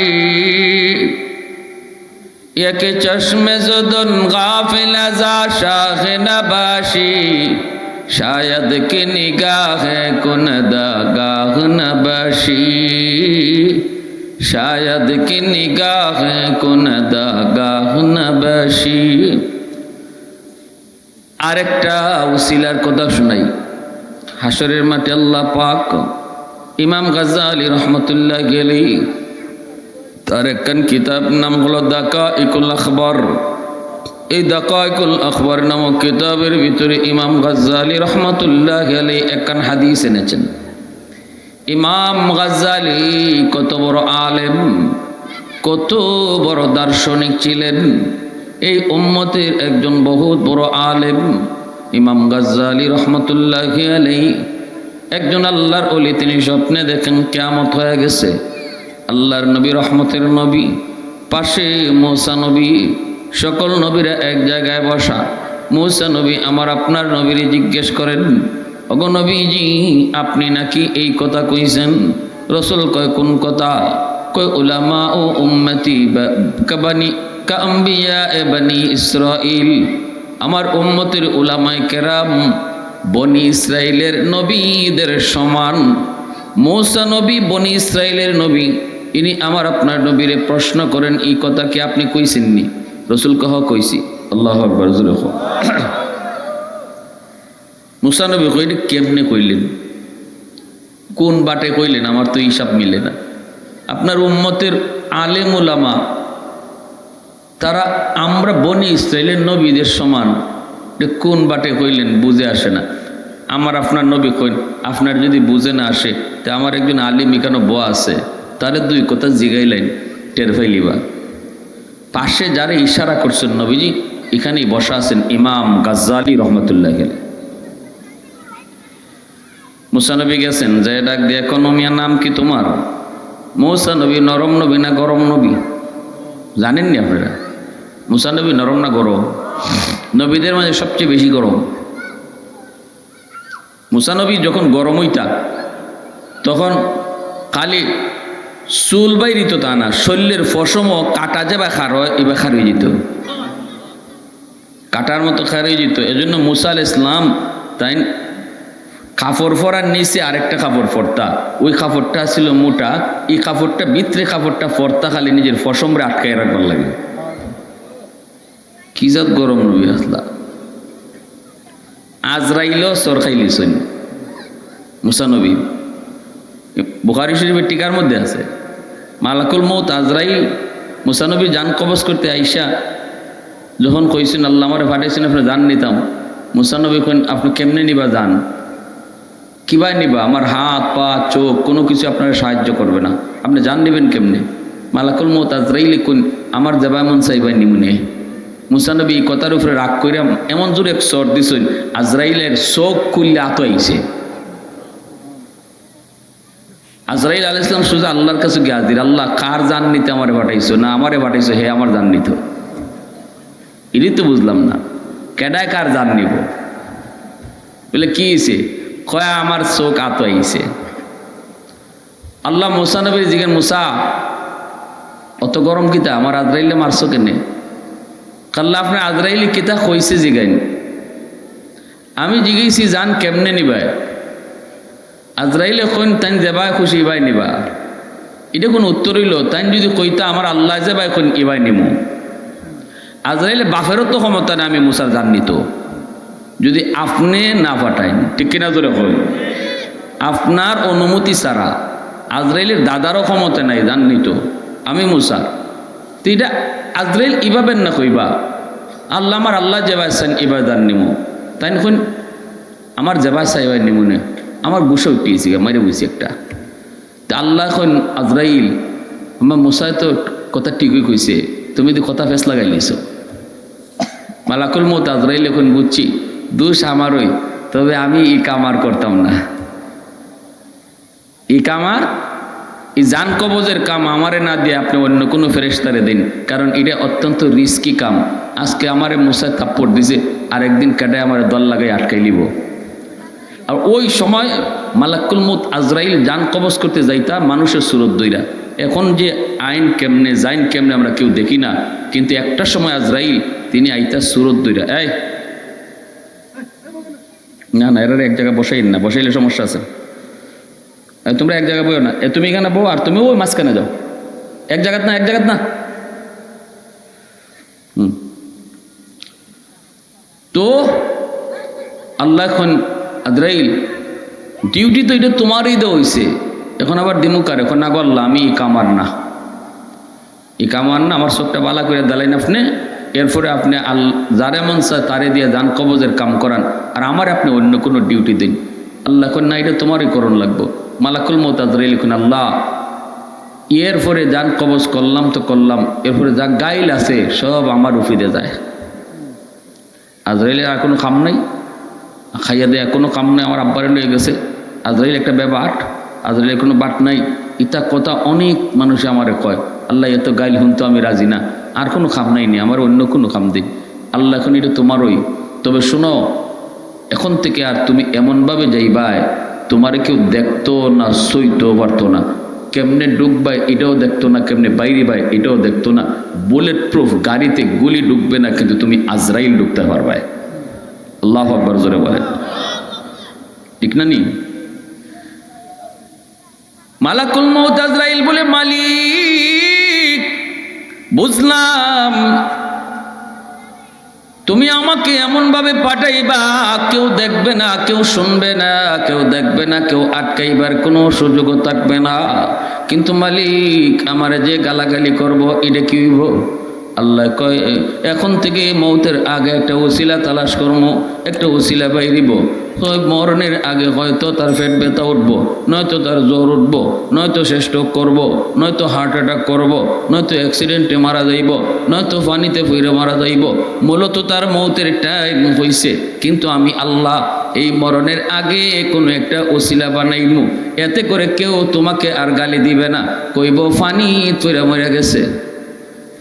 আজরাইলের নিচে এই কথা কইতো, কইব হার্ট অ্যাটাক করে মারা গেছে, স্ট্রোক করে মারা গেছে। এজন্য আমার ভাইরা বন্ধুরা ভালো করে ইয়াদ রাখবেন, মূসা আলাইহিস সালাম অনেক গরম একজন পয়গম্বর। এই উম্মতের বহুত বড় আলেম ইমাম গাজ্জালী রহমাতুল্লাহি আলাইহি বলতেছেন, ও মিয়া তোমার নাম কি একটু কও। ইমাম গাজ্জালী রহমতুল্লাহি আলাইহি তখন বলেন, আমার নাম হলো অমুক, বাবার নাম হলো অমুক, দাদার নাম অমুক, দাদার বাপের নাম অমুক, তার বাপের নাম অমুক, তার বাপের নাম অমুক। এইভাবে ইমাম গাজ্জালীর নাম কইতে কইতে কইতে কইতে কইতে কইতে 14 সিঁড়ি কয়া কয়া, 100 সিঁড়ি কয়া কয়া, 200 500 সিঁড়ি কয়া কয়া একদম আদম নবী পর্যন্ত চলে গেছে। তো আসতে নি সুবহানাল্লাহ, বোঝা যায় এখানেও 1-2 জন আসছোই নিরম 200 সিঁড়ি নাম কোন না। দাদার দাদা কেডা পারবানি কইতা এখানে হজন একজন একজন, যে আপনার দাদার দাদার নাম কিতা? মা সুবহানাল্লাহর আওয়াজে তো বোঝা গেছে একবারে, আরো জোরে করে সুবহানাল্লাহ। ইমাম গাজ্জালী দাদার দাদা না, খালি ফরিদাদার ফরিদাদা ফরিদাদার ফরিদাদা ফরিদাদার ফরিদাদা কইতে কইতে নাম সহ কইয়া ইমাম হযরত আদম নবী পর্যন্ত গেছেন।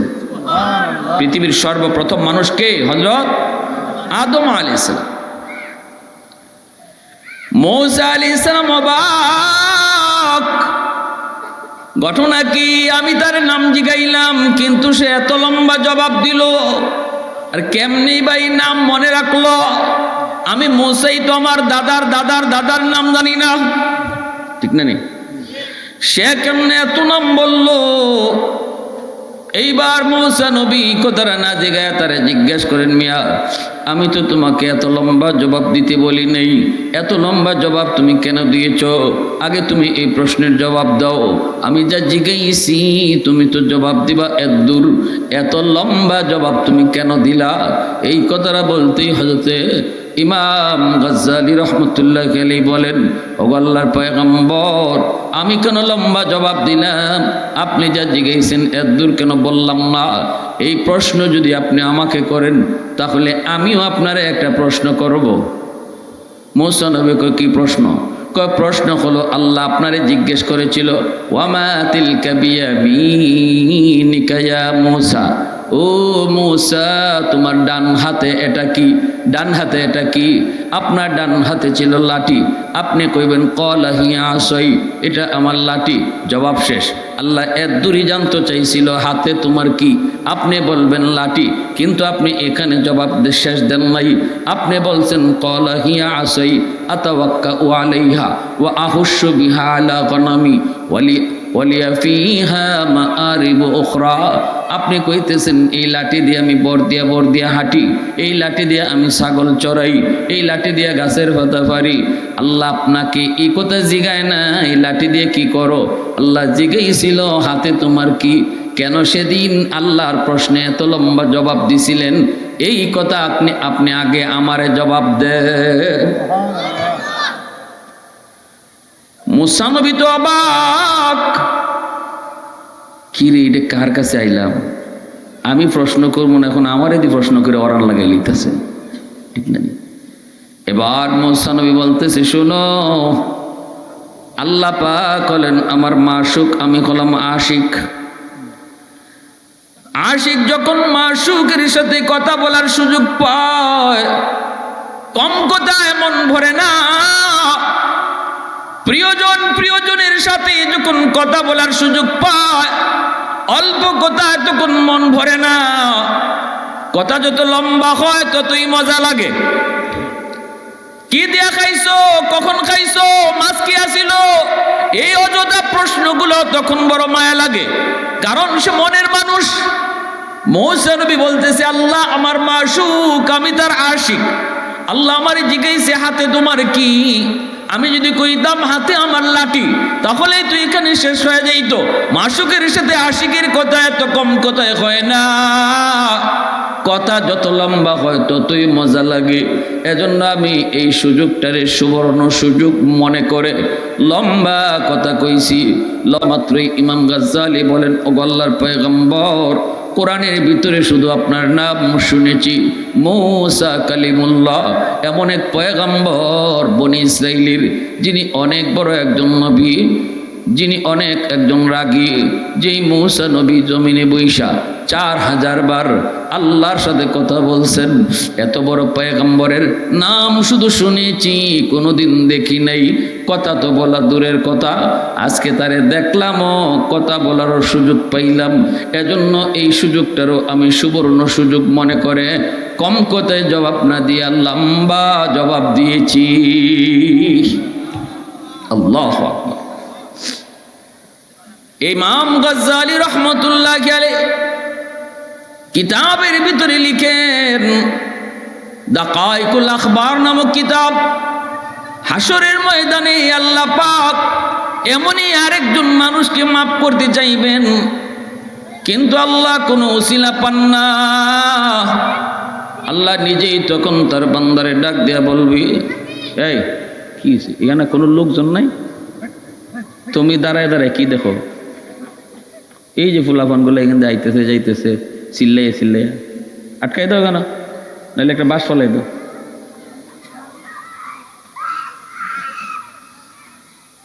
মুসা নবী বলেন, হাসরের মাঠে আল্লাহ, রসুলের হাদিস ইমাম গাজ্জালি রহমতুল্লাহ গেলে তার কিতাবে আনছে, আল্লাহ একজন মানুষকে কইবা, বান্দা তোরে আমি মাফ করে দিতাম, কিন্তু একটা উসিলা বাইর কর।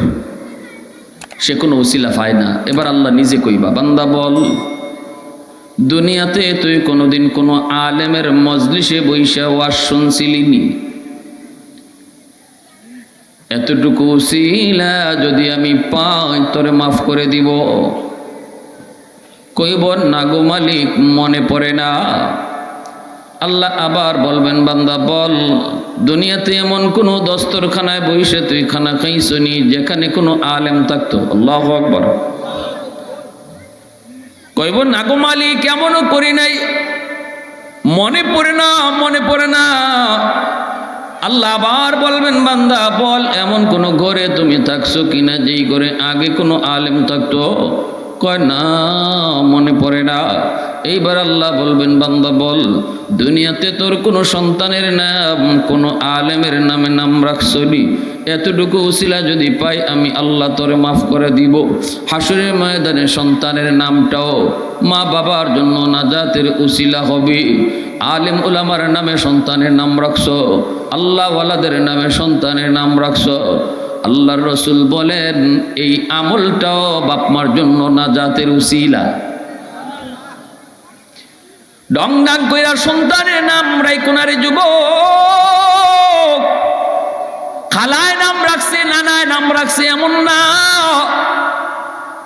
নামটাও কিন্তু মা বাবার জন্য, সন্তানের নাম বাপমার জন্য উসিলা হয়, মা বাবার জন্য সন্তানের নামটাও উসিলা হয়।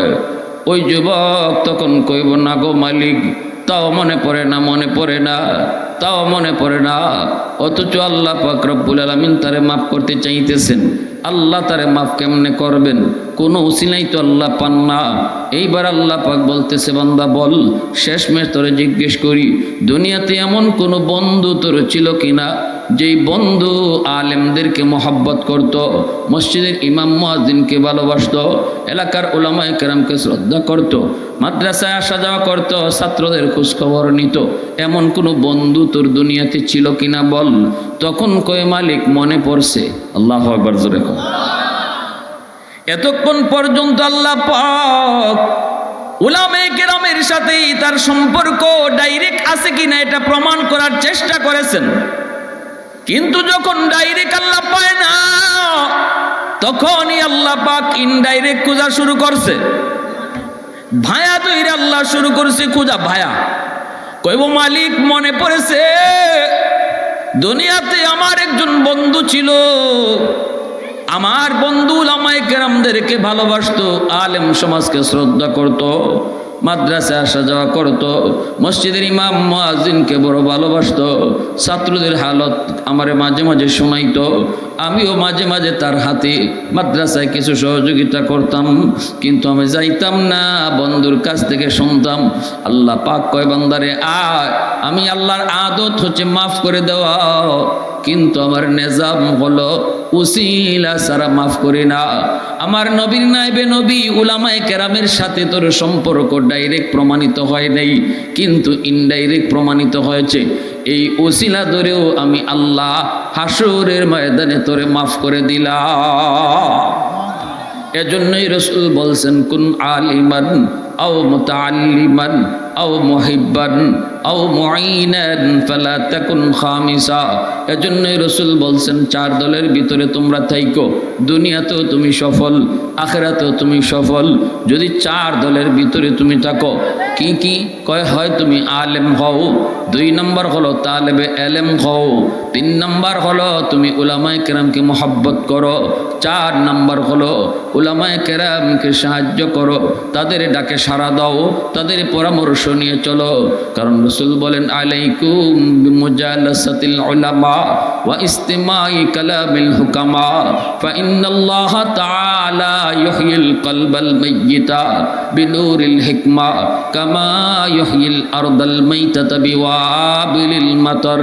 রাসূল বলেন, উম্মতের দল, কিয়ামতের আগ মুহূর্তে যদি দৌলতে ঈমান তুমি বাঁচাইতে চাও, নিজে নিজে চইলো না, নিজের বুঝে হাইটো না, উলামায়ে কেরামের সাথে সম্পর্ক রাখো, তাদের পরামর্শ নিও, তাদেরকে ফলো কইরা কইরা তুমি চইলো। রাসূল কয়, তাহলে দৌলতে ঈমান ডাকাতি হবে না, আর নতুবা তোমার ঈমান ডাকাতি হওয়ার সম্ভাবনা।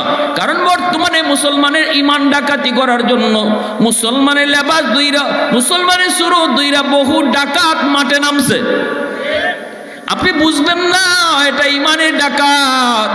আপনি দেখবেন লম্বা পাগড়ি, আপনি দেখবেন লম্বা দাড়ি, কিন্তু আপনি জানেন না সে কত বড় ঈমানের ডাকাত, কত বড় ঈমানের ডাকাত।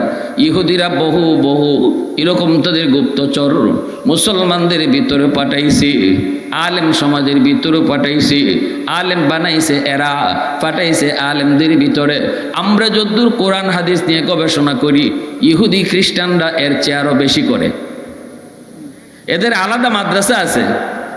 আল্লামা তকি উসমানী দামাত বারকাতুহুম, ইনি বলেন, আমাকে ইংল্যান্ডে এমন এক জায়গা দেখানো হয়েছে যেখানে যাওয়ার পরে দেখি সব বড় বড় ফাগরি আর বড় বড় জুব্বা, কোরআন আর হাদিস নিয়ে গবেষণা। তারপরে আমার এতটুকু জিজ্ঞেসে খালি, হজরত এগুলা দেখে আপনার কি মনে হয়? কয়, ওরা তো মনে হয় সব বড় বড় মুহাদ্দিস, বড় বড় আল্লাহওয়ালা। কয়, একজনও মুসলমান না, সব ইহুদি।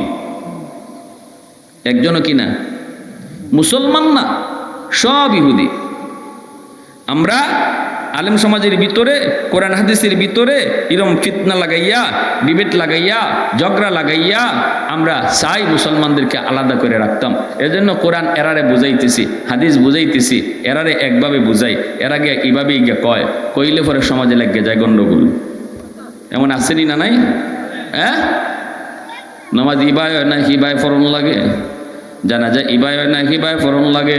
ইজাত কথা আমাদের সমাজে আসেনি না নাই? হ্যাঁ, এই যে বিভক্তি, মুসলমানের ভিতরে বিভ্রান্তি, এজন্য রসুল বলছে সাবধান, নিজে নিজে আইট্য না। ইমাম সাহেবের সাথে সম্পর্ক রাখো, মুহাদ্দিস সাহেবের সাথে সম্পর্ক রাখো, হাফিজ সাহেবের সাথে সম্পর্ক রাখো।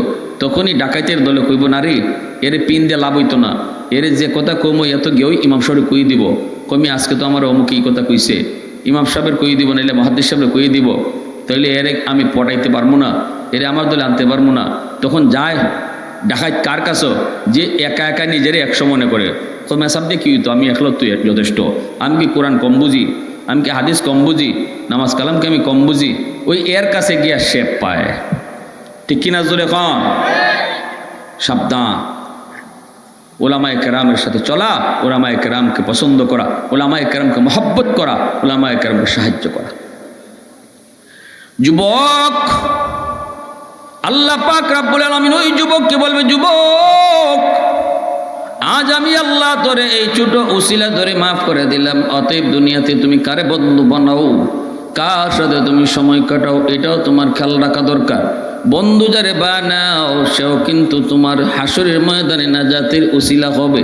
বন্ধু যদি ভালো হয়, সময় যার সাথে কাটাও, সে যদি নামাজি হয়, সে যদি আল্লাহওয়ালা হয়, সে যদি উলামায়ে কেরামের সাথে সম্পর্ক দেয়, সে যদি মাদ্রাসায় আসা যাওয়া করে, মসজিদে আসা যাওয়া করে, ইমাম মুয়াজ্জিনকে মহব্বত করে, এমন একজন মানুষ, এমন একজন ছেলেকে যদি তুমি বন্ধু বানাও, তাহলে আল্লাহ পাক হাসরের ময়দানে এই বন্ধুত্বের উসিলায় তোমাকে আমাকে মাফ করে দেয়। আর যদি তুমি বেনামাজিকে তুমি বন্ধু বানাও, তুমি যত বড় নামাজি হও, বেনামাজি বন্ধু তোমারে কিন্তু জাহান্নামে লইয়া যাইব। হাসরের ময়দানে কইব, আল্লাহ আমারে তুমি একা জাহান্নামে দিও না, দুনিয়াতে আমার সাথে যে চলতো হে তো আমার একদিনও নামাজের কথা কয় নাই, আমার মতো তারে নামাজি বানাই নাই, আল্লাহ তারে আমার কাছে আনো, তারে আমার কাছে আনো। এইভাবে কিন্তু বেনামাজি বন্ধু, মদখোর, গাঞ্জাখোর, ইয়াবাখোর বন্ধু তোমাকে আল্লাহর দরবারে আটকায় দিবে। অতএব মনে রেখো, বন্ধু তুমি কারে বানাইবা, এটাও কিন্তু বহুত বড় একটা বিষয় হাসরের ময়দানে আল্লাহর কাছে মাপ পাওয়ার জন্য। ঠিক কিনা ভাই? হযরত ওমর ফারুক রাদিয়াল্লাহু তাআলা আনহু, হযরত উসমান গনি, হযরত আবু বকর সিদ্দিক নবীজির সাথে থাকার কারণেই তো তারা দামি হয়েছেন। সঙ্গগুণে লোহা জ্বলে বসে। আমার আমল বালা না, কিন্তু ভালো লোকের সাথে চললে আল্লাহর রহমতে আমল ভালো হয়ে যায়। আর আমি যত ভালোই ওই খারাপের সাথে চললে এই খারাপের আসরে আমার উপরে পড়ে। বেনামাজির সাথে কিছুদিন চললে দেখবেন একদিন আপনারও নামাজ কাজা হয়ে গেছি গা, আপনারও খবর নাই। ঠিক না নি? গাঞ্জা খায়, ইয়াবা খায়, এর সাথে আপনি চলেন, কয়েকদিন পরে দেখবেন আপনিও মাশাল্লাহ ই কামে বালা দক্ষ, উস্তাদ হয়ে গেছেন এর সাথে চলার কারণে। এজন্য সঙ্গগুণে লোহা, সহবতে সালেহ তোরা সালেহ কুনান, সহবতে তালেহ তোরা তালেহ কুনান। হযরত ওমর ফারুক রাদিয়াল্লাহু তাআলা আনহু বলেন, আমি তো ছিলাম মরুভূমির একজন রাখাল, আমি উটরাখালি করতাম, আমার কেউ চিনতো না, কেউ জানতো না আমি ওমর এত দামি, কেউ আমার চিনতো না, আমি এত দামও ছিল না, কেউ আমার মানতো না। আমি তো একটা উটরাখাল ছিলাম মাত্র। এমনকি উটরাখালি করতে যায় কখনো কখনো রৌদ্রের তাপ থেকে বাঁচার জন্য উটের ছায়ার নিচে যখন যায় দাঁড়াইতাম, উটে আমার মাথার মধ্যে লেদাই দিত। আমি তো সেই ওমর আজকে আমার নবীর সংস্পর্শে আঁটুটা দৌড় যাই, তারে ডাকে তার ভিতর দিয়ে যাওয়ার জন্য। নবী বলে, সাহাবীরা জানো নি সে কে? সাহাবীরা কয়, নবী গো আমরা তো জানি না, আল্লাহ এবং আল্লাহর রসুল ভালো জানেন। রসুল বলেন, আমি তারে চিনি, তার বাপের নামও চিনি, আমি তারে চিনি, তার বাপেরও চিনি। সাহাবীরা বলেন, নবী গো কে? সব সাহাবায়ে কেরাম মনের ভিতরে আশা নিয়ে বসা, নবী হয়তো আমার কথাটা বলবেন।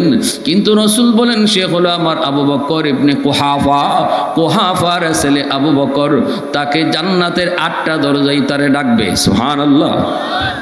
রসুল বলেন, আমি আর একটু আগাইলাম, সাদা দবদবে দামি দামি পাথরের তৈরি একটা ঘর, ওই ঘরে আমি ঢুকতে চাইলাম, আমার একজনে আটকায় দেয়, ফেরেশতা আটকায় কই নবী গো ঢুকেন না। রসুল কয় দেখ বাহির থেকে ঘরটা যদি এত সুন্দর হয়, না জানি ভিতরে কত সুন্দর, একটু দেখতে দাও। তখনই ফেরেশতা বলতেছে নবী গো এই ঘরটা হলো আপনার সাহাবীদের ভিতরে একজন যুবকের। রসুল বলে কি সে কি তার নাম একটু কও। সাহাবীটা কি? রসুল যখন প্রশ্ন করেন, ফেরেশতা বলতেছি আপনার সেই যুবক সাহাবীর নাম হলো হযরত উমর ফারুক রাদিয়াল্লাহু আনহু। যেই উমরের কালেমা পড়ে মুসলমান হওয়ার দিন আকাশের ফেরেশতারা পর্যন্ত তাকবীর উঠাইছে। ওমর মুসলমান হয়েছে, ফেরেশতারা তাকবীরের আওয়াজ উঠাইছে। ওমর মুসলমান হইয়াই কইছে নবী গো আমাকে নিয়ে মাত্র 40 জন মুসলমান, আমি মুসলমান হওয়ার আগে আসিল 39 জন, আমি উমরকে নিয়ে 40 জন। ওগো নবীজি আজ থেকে কালেমার দাওয়াত গোপনে গোপনে নয়, আজ থেকে কালেমার দাওয়াত হবে ওপেন। আল্লাহু আকবার।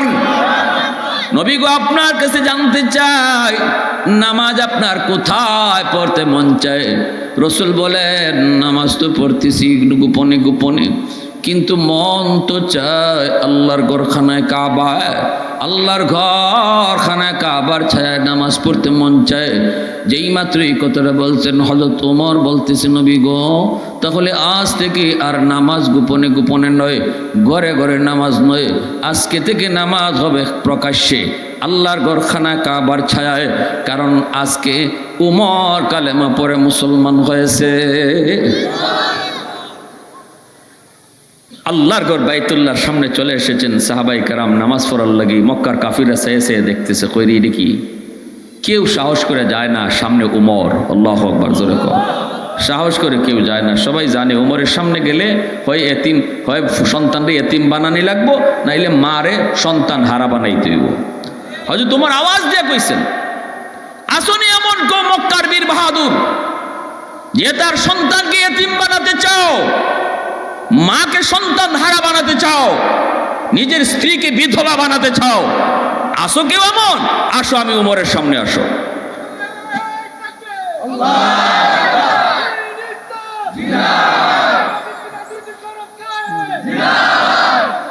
হযরত ওমরের আওয়াজ শোনা মাত্রই মক্কার পুরা আকাশ বাতাস থমথম হয়ে গেল, কেউ কোনো আওয়াজ নাই, স্তব্ধ হয়ে গেল সবাই। হযরত ওমর গেলেন ইয়া রাসূলুল্লাহ নামাজ পড়ান। রসুল নামাজ পড়ালেন। এরপরে আল্লাহ রসুল বলতেছে উমর আসো বুকটা মিলাই, আনতা ফারিকু বাইনাল হক ওয়াল বাতিল, আপনি হক বাতিলের তফাৎকারী।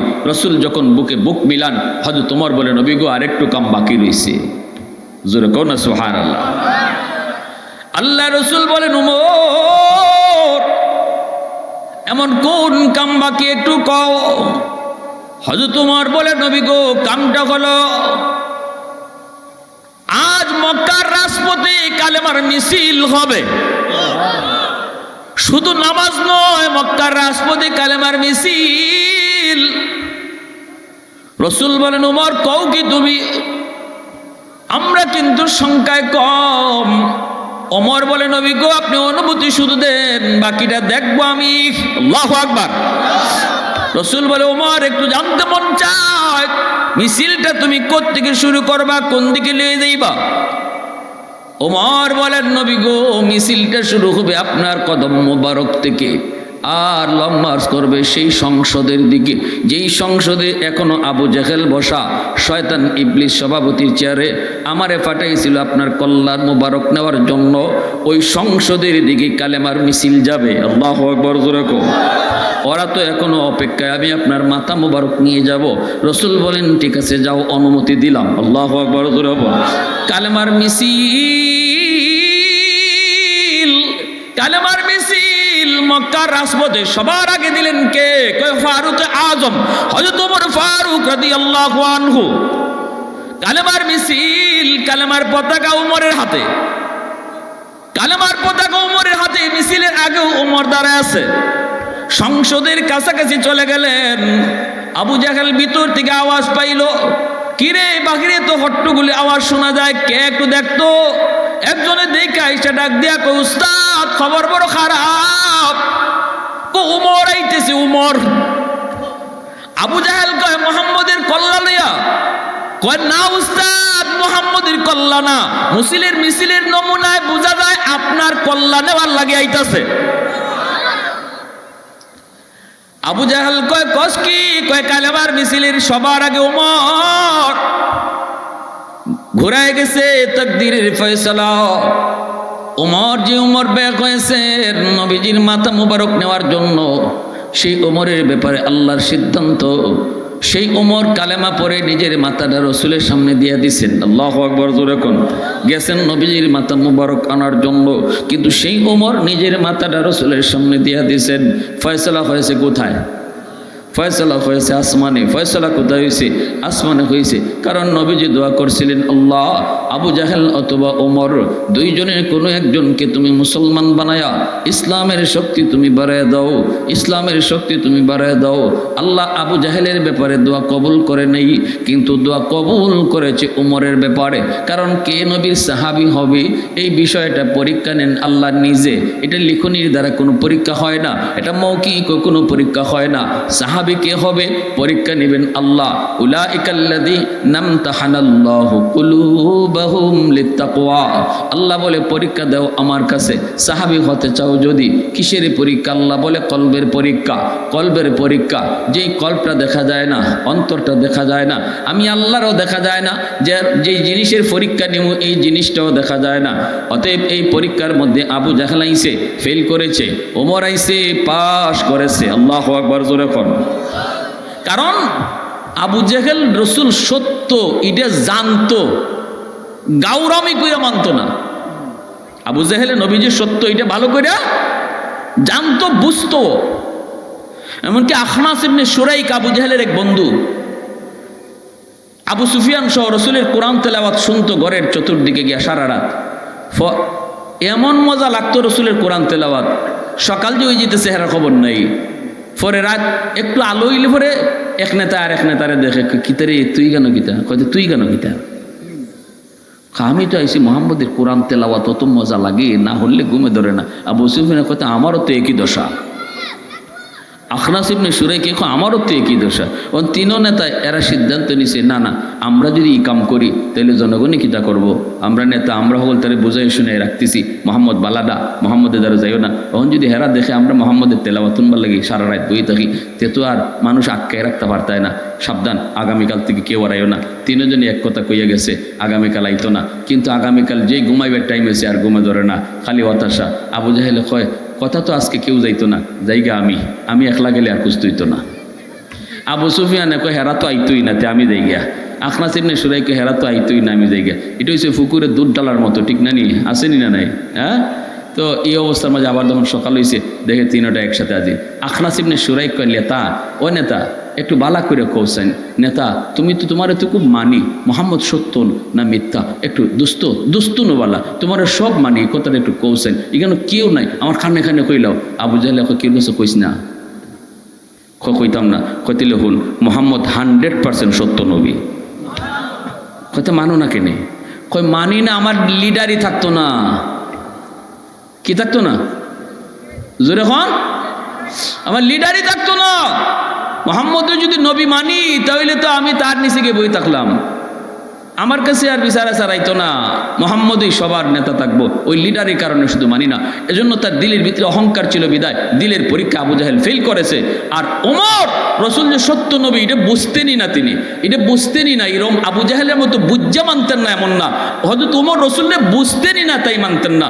যখন তিনি বুজ্জা লাইছেন তখন মান্য লাইছেন। এজন্য আল্লাহ উমরকে কবুল করে নিয়েছেন। জোরে কও না সুবহানাল্লাহ। হযরত উমরের মতো এত বড় সাহাবী, যিনি ছিলেন উট রাখাল, হয়ে গেলেন অর্ধ পৃথিবীর বাদশাহ, যে উমরের নাম শুনলে এখনো বেঈমানরা কাঁপে।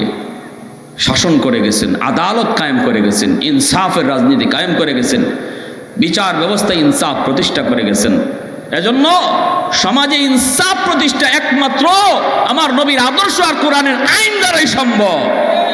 আল্লাহর কোরআনের আইন আর নবীর আদর্শ সাহাবায়ে কেরামের নমুনা ছাড়া 100% ইনসাফ সমাজে প্রতিষ্ঠা হবে না। এটাই বুঝতে হবে। মদিনার মানুষ, পৃথিবীর মানুষ যদি কখনো শান্তি পেয়ে থাকে, সেই যুগটা ছিল মদিনার যুগ, সেই যুগটা ছিল নবীর সাহাবায়ে কেরামের যুগ, শান্তির যুগ, সোনালী যুগ ছিল সেই যুগ, সোনালী যুগ ছিল সেই যুগ, আমার রসুলের যুগ, সাহাবায়ে কেরামের যুগ। অতএব ভাইয়ের আমার, ভালো করে ইয়াদ রাখবো, কার সাথে সঙ্গ বানাইতেছি, কার সাথে সময় কাটাইতেছি, কার পিছনে দৌড়তেছি, এটাও আমার হাসরের ময়দানে আমার নাজাতের উসিলা হবে। ভালো লোকের পিছনে থাকবো, ভালো লোকের সঙ্গ দিব, আল্লাহর কাছে এটাও নাজাতের উসিলা হবে। আল্লাহ আমাদের সবাইকে কথাগুলা বুঝার, মানার, আমল করার তৌফিক আল্লাহ দান করুন। সবাই বলে আমিন। ওয়া আখির দাওয়ানা আনিল হামদুলিল্লাহি রাব্বিল আলামিন।